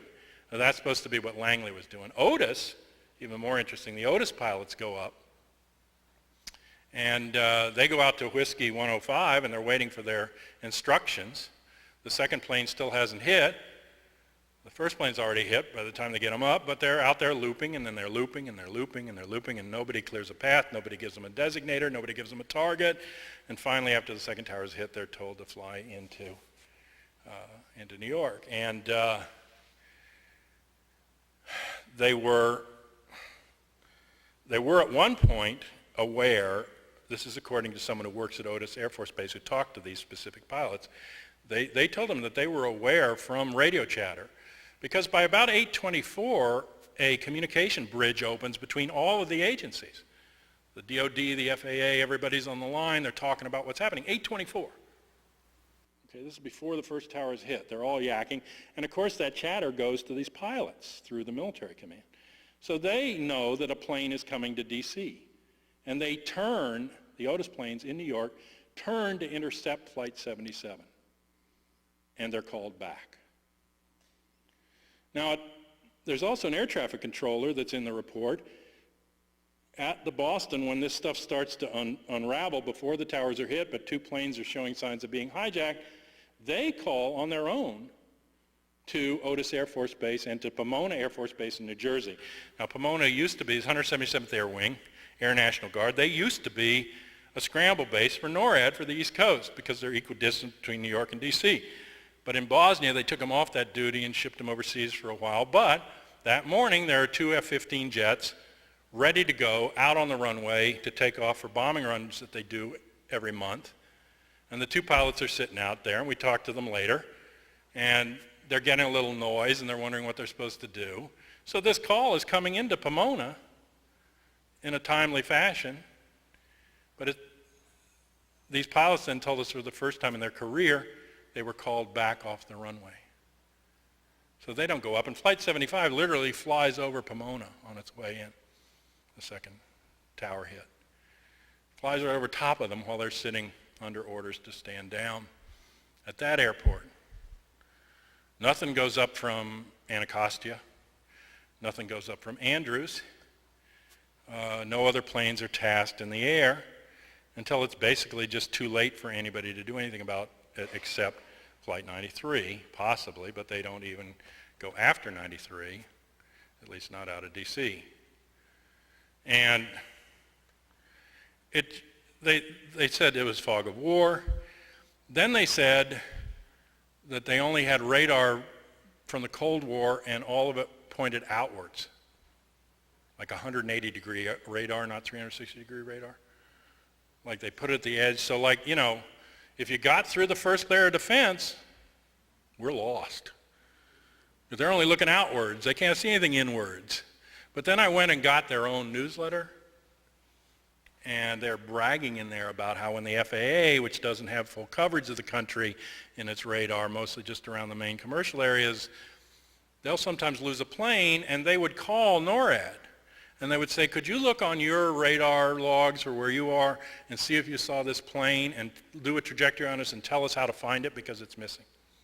So they're bragging about how FAA relies on them inside the country to find the things that even FAA can't see, but they're telling the commission that they can only see one direction that day, outward. And so they couldn't even track the planes inside. It is a massive fraud.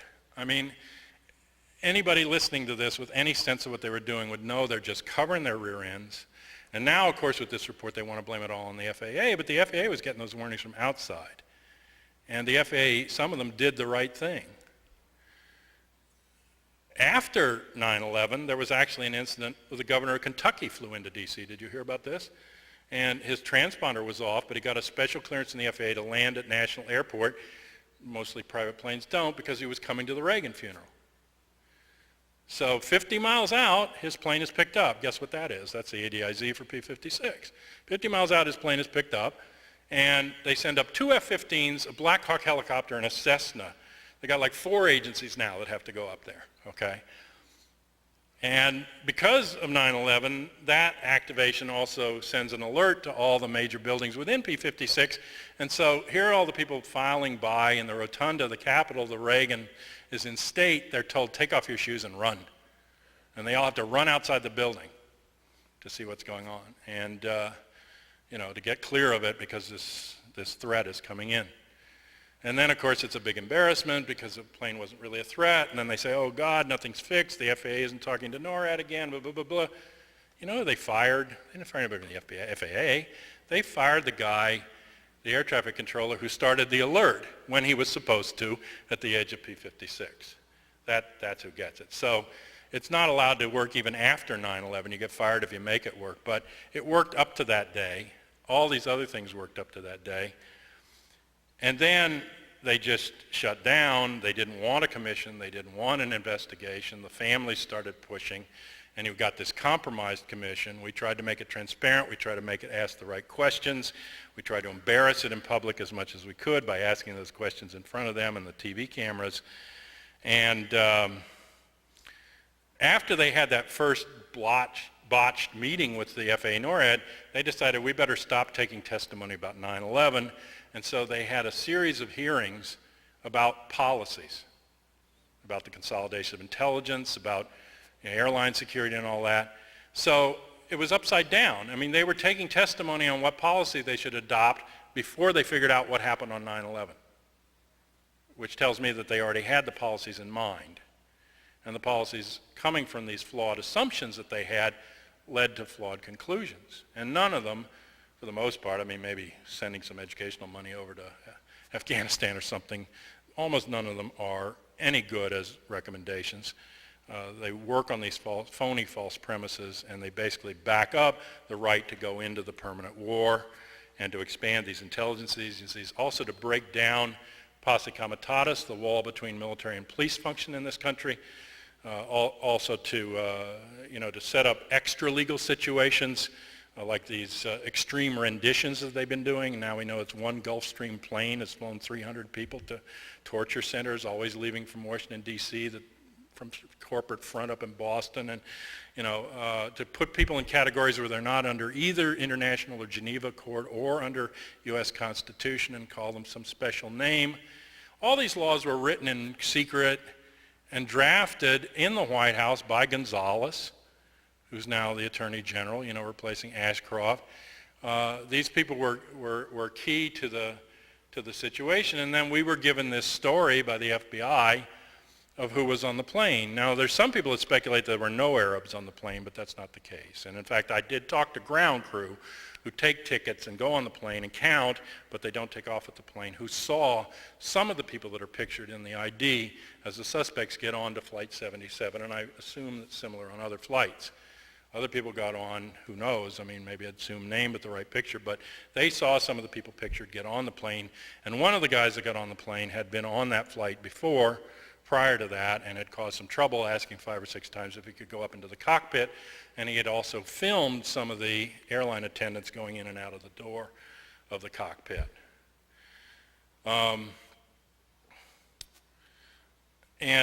So the manifest, because I went to the manifest quite early, and the airlines have to report who's on the plane because it can be sued, and they had all these American names, and they didn't have any Arab names, but each total that they said this is X number of people, passenger and crew, was short 4 or 5 names. When you actually counted the names, they didn't add up to the total complement.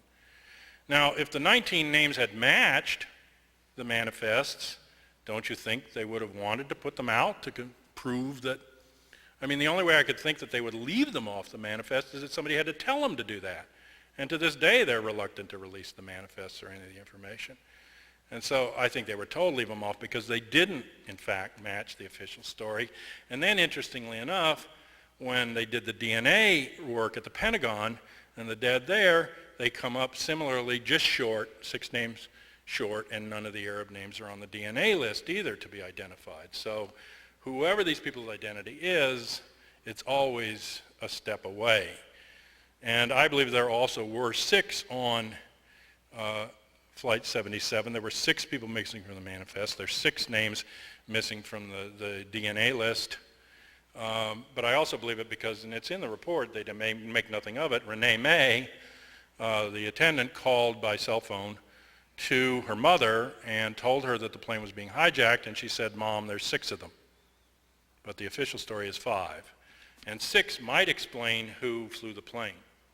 It certainly wasn't Hani Hanjour, who couldn't even rent a plane because he flew so bad and wasn't trained as a pilot, but they could have put an experienced pilot on to fly the plane. We don't know who it is, but I think there's yet another name on those planes that's missing from the scenario.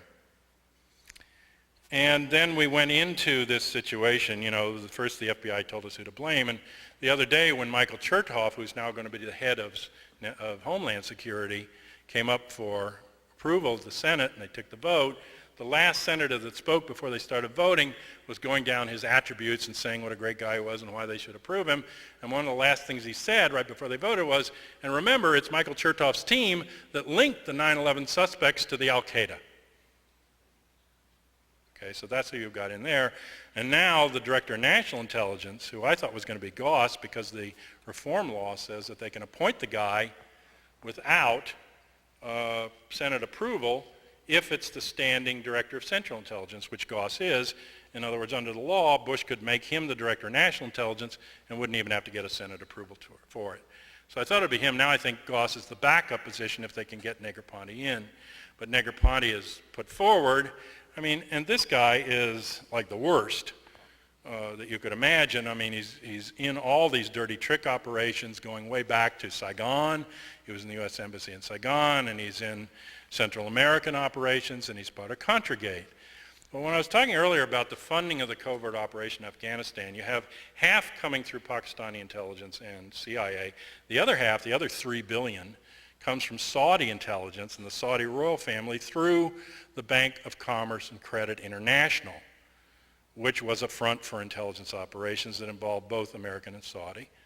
And that funding structure for that covert operation paralleled the funding for the Contragate operation, as did drugs. They switched from heroin to the cocaine, but it was again Saudi intelligence and BCCI and U.S. intelligence and this drug money that funded CIA, Oliver North, and the covert operations for Contragate.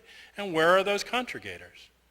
Colin Powell was the one that did the shipment of the TOW missiles under Poindexter. Poindexter comes back in.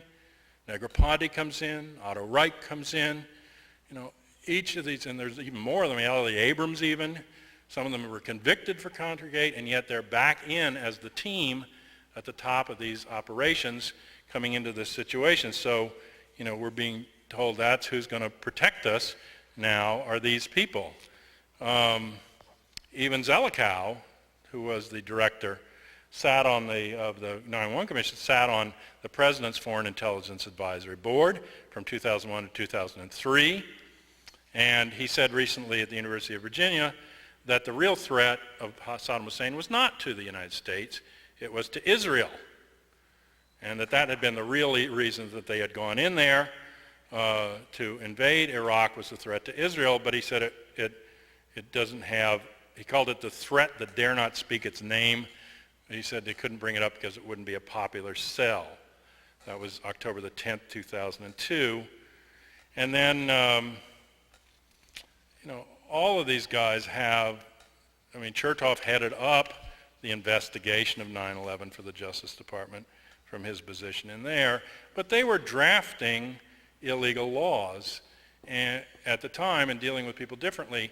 And there's an intellectual link for that goes back to the Reich. There's a major jurist that worked for Adolf Hitler who wrote the Reichstag fire law. After the Reichstag was burned down, which again looked like a staged incident where the Nazis put up this young anarchist, set his shirt on fire, but they had inflammatory materials in there that caused the whole building to burn down.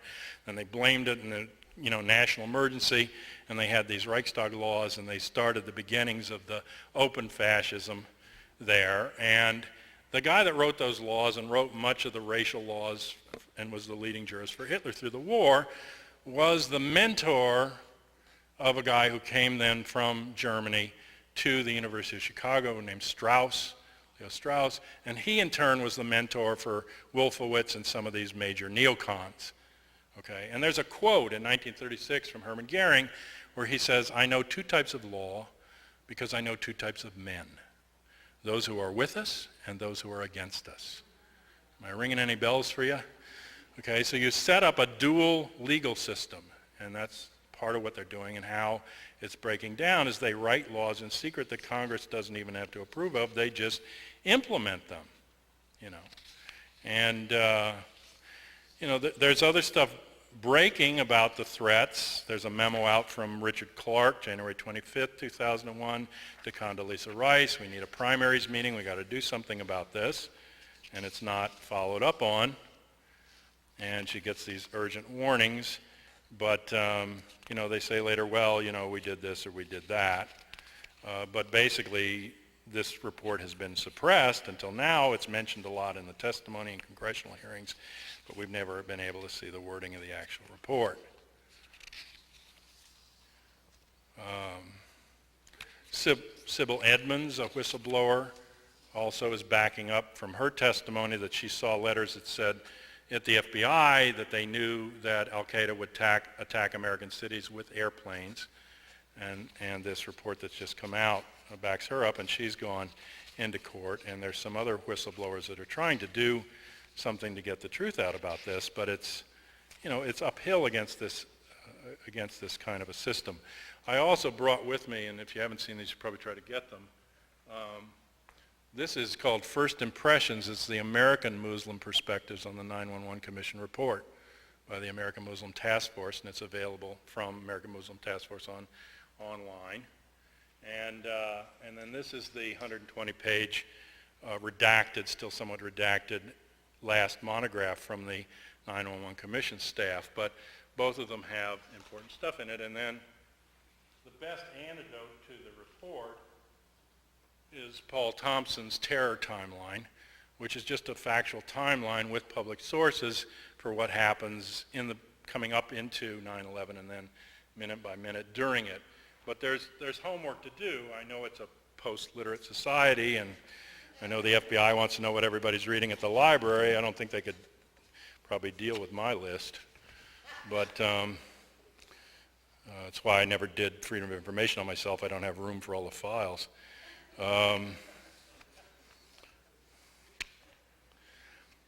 But I think this is just one piece, but the reason that I focused on 9/11 is the same reason I focused on the Kennedy assassination when I was young, same reason I focused on Jonestown. These were major propaganda lies being told about things that were recognizable to the whole American public. And this lie of 9/11 has been used as the trump card to beat us down into accepting the permanent war economy and the civil liberties and all the rest of it. And so cracking this lie, if it can be cracked, I don't think it can be cracked by throwing urban mythology at it, but I think it can be cracked, but it has to be understood at a much higher level than what most people are going after. You know, it's not the mechanics that are going to crack it. It's really understanding a covert operation and what is the source of it. And we don't have all those pieces yet. We don't even have enough pieces to prove whether it came from inside or was just allowed to happen. But it's not impossible to get those pieces or to break this report down with its own testimony, and with what little they've given us already contradicts the conclusions that it reaches. But I think it's important to try to crack it, and crack it in a way that ordinary people can look at it and see the question, because people are questioning it. The families themselves said 70% of their questions that they had were not answered by the commission. And ordinary people have questions about it if you make it clear to them. You know, and I think that it's possible to use that then as a leverage to get people to ask about the deeper questions about the control of their life and the lack of a real democracy here. But I think not only are we in the place where the German people were in September of 1939 in terms of our responsibility and the threat of the rise of global fascism, because Mussolini called fascism corporatism plus reaction. He said it was when the state and the corporations merged into one. All right? And that is objectively what fascism is. Fascism is not Adolf Hitler, an anti-Semite that decides to get a whole country to go along with killing all the Jews and tries to take over the world. It is an objective economic and political reality that develops from the final stages of monopoly capitalism. When wealth concentrates to a particular level, and when technology moves forward at a particular level, human labor becomes expendable. The first people killed in the Holocaust were the mental patients, because they were useless eaters, they were taking up space, they were Untermenschen. The American Psychiatric Association, the World Psychiatric Association, the World Eugenics Associations were like this. They believed that they could clean the gene pool out. In fact, the defense at Nuremberg was, why are you taking us to court for this? You started mass sterilization in 1928 in the United States. You started getting rid of these people that didn't fit in the gene pool and the feeble-minded. You taught us how to put people into concentration camps with what you did to the Native Americans. And we're just doing what you did, so why are you taking us to court? I mean, one genocide doesn't justify the next, but it's a legitimate question that we seem unable to ask. I mean, we blame the rest of the world for what basically we've done and the situations that we've set up. And these things are being done in our name. I mean, after 9/11, all these people said, well, why do they hate us? You know, and I was like, well, if you don't know history, and many people don't because they don't teach it in school, you don't know what's being done in your name abroad for the last 50 years. But the people in those countries know. They know the corporations that came in. They know who came in and stole their labor. They know who put the dictator in that repressed them. They know where the money was coming from. They see what the relations are to the U.S. military and the U.S. State Department and the embassy there. They're not fooled. But the American people have to be kept in the dark about it because it's being done in their name. And so we feel that we're benign. You know, don't we give a lot of foreign aid to people abroad? Yes. 70% of it happens to be weapons. You know, but, you know, we're the good guys and the rest of the world is evil, and we don't understand why anybody would hate us. And then they came out and told us that bin Laden is attacking us because we're a large, pluralist, democratic, rich country. And they just can't stand that. And I said, well, why aren't they bombing Canada too? Could it be something to do with Canada's foreign policy, maybe? I mean, it's not to justify the deaths. It's a crime against humanity, what happened on September 11th. But it's a crime, not an act of war. It should have been dealt with, as Nuremberg was, in an international tribunal. The Taliban said 3 times they would turn bin Laden over to an international tribunal, and Bush said, we don't negotiate with terrorists. But that was the proper response, not the wars that they wanted to go into and all of that phoniness. But they've got us so afraid of each other and afraid of everybody else around the world, and that's, I mean, it's a classic protection racket. You know what a protection racket is for the mob? You know, the window in your store gets broken and Louis comes by. Oh, sorry about the window.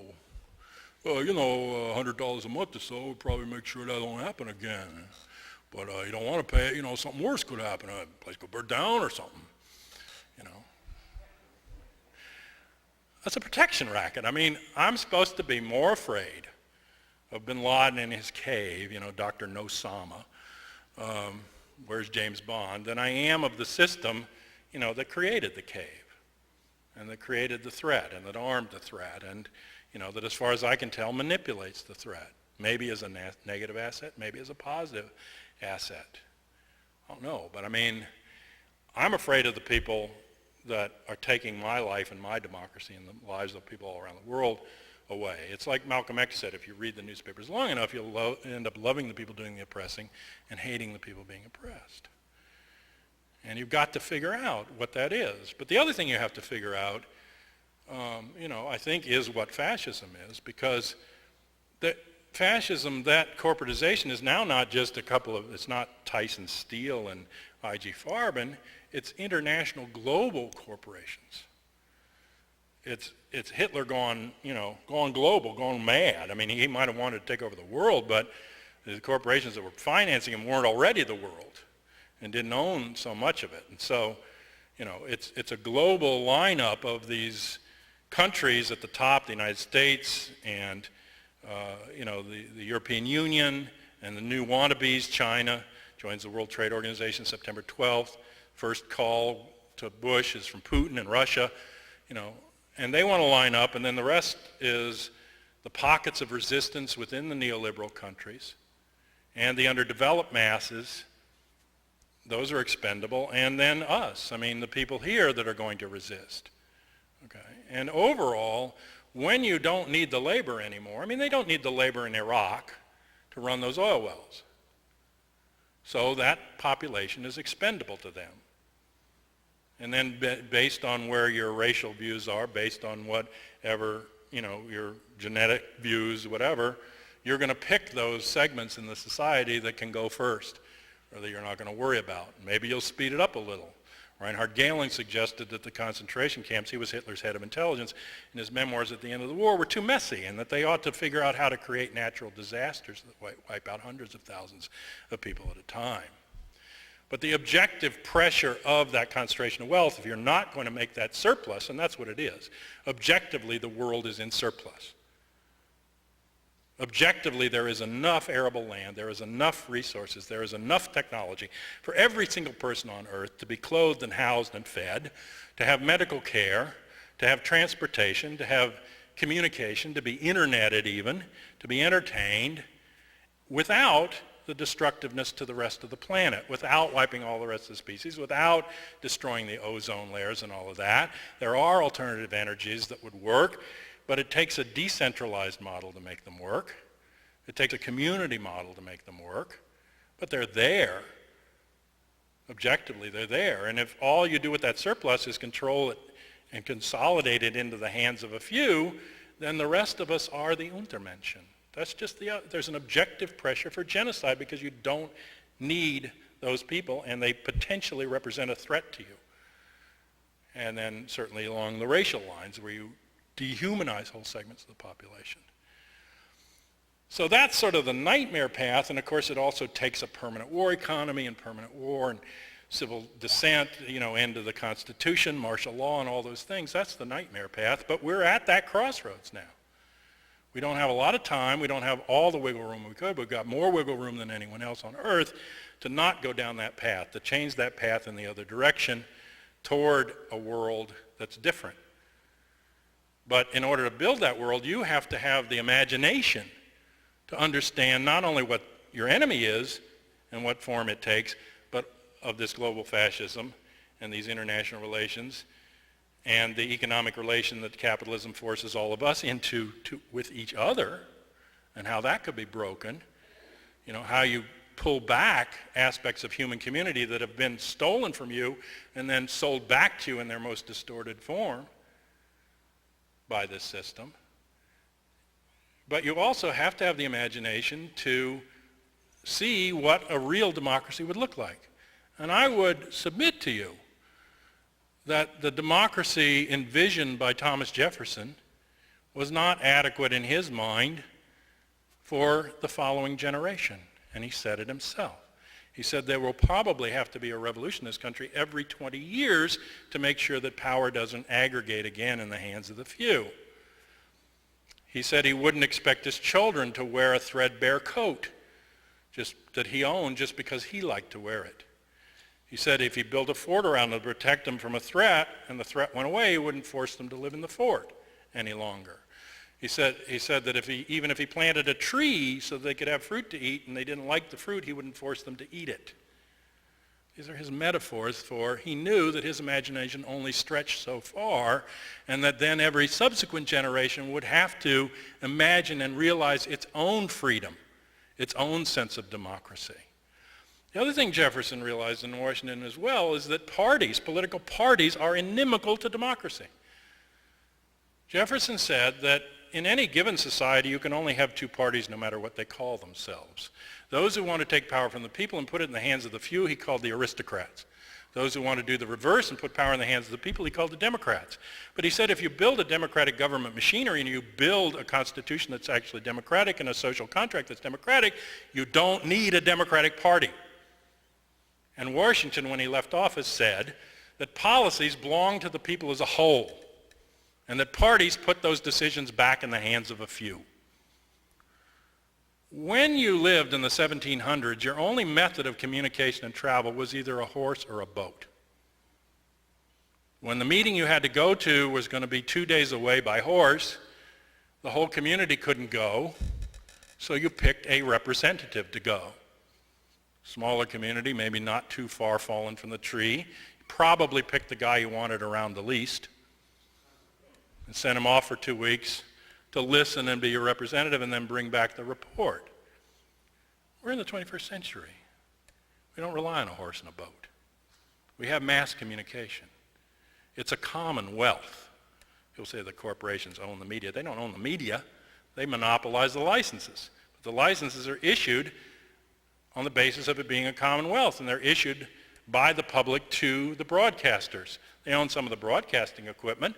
That hardly seems insurmountable. But it is still a commonwealth that belongs to all of us, and it's our public media. So we should take back sufficient time to raise issues with each other and debate them in an open way, and then everyone participate in the decision-making power that we should have, because that's a power that belongs to all of us. And we know by now, don't we, that any representative that we would put in our stead can be blackmailed or bullied or bulleted or bribed. It's not so hard to control 400 or 500 people. It's a little harder when the decisions rest in the hands of us all. And it can be done in a fair way, it can be done in an open way. You also have to break open the commonwealth of the educational system here so that people get real information. See, Jefferson said, given a choice between a government without a newspaper and a newspaper without a government, he would always choose the latter, because he understood that the flow of information is more central to the democratic process than the machinery is set up to carry it out. But that's all that is machinery that you set up to carry out your vision of democracy. And if it ain't working, then you dismantle it and you put some machinery together that makes it happen in the right way. And I mean, I don't vote for representatives. I have two buttons. One says if voting worked, it would be illegal. And the other says don't vote, it only encourages them. Okay. I would gladly vote for a referendum, but not the kind of referendum they have out and initiatives they have in many of the places out here, because those are rigged so that only the rich can get enough signatures to get over the hump. But if you made it voting registration automatic, if you made it very simple to put something on the ballot, and then maybe chose what were the most popular ones for each month and ran them, then you could debate them and you could choose by them. But there's no reason not to be making those decisions, especially when they affect lots of people, and not to be making them on a decentralized level. Not all on some kind of a national or state level, but a decentralized level that thinks globally and acts locally, but also does the reverse, that when it acts globally, it thinks locally. And you can put those two things together and build, and then if you're going to pay taxes, and I would say, there is alternative of alternate money and not having a money or a tax system and all that, but if you're going to pay taxes, we have a bumper sticker in DC that says taxation without representation, because we don't even have a voting representative.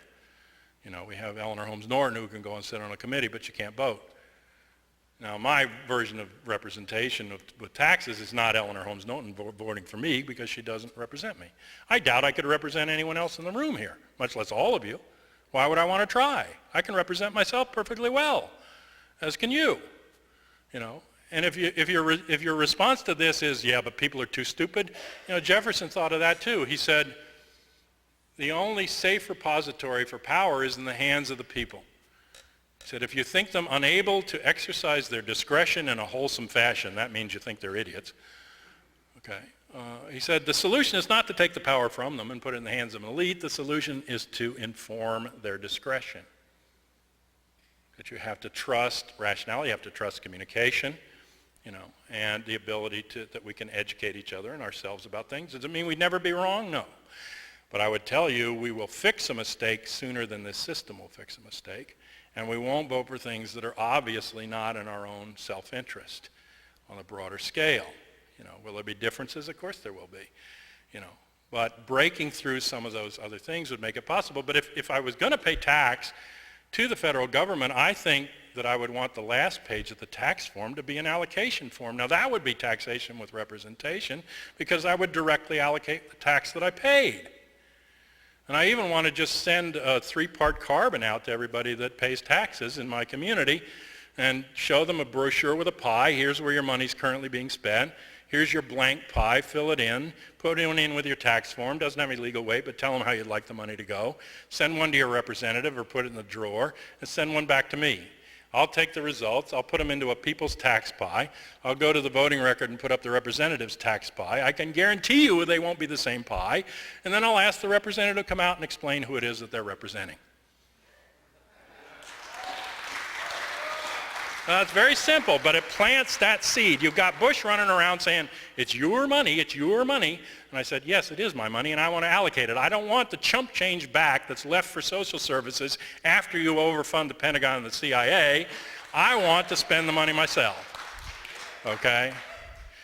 And it's a process. I mean, I'm not saying these are magical solutions, but if you don't start thinking of a different way to invent democracy this late, then we are going to go on the nightmare path.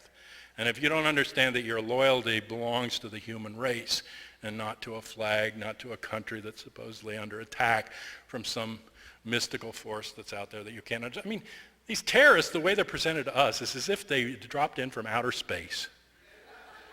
All you know about them is that they hate you and they want to kill you. You can't negotiate with them. You can't talk to them. You can't understand them. All you can do is kill them.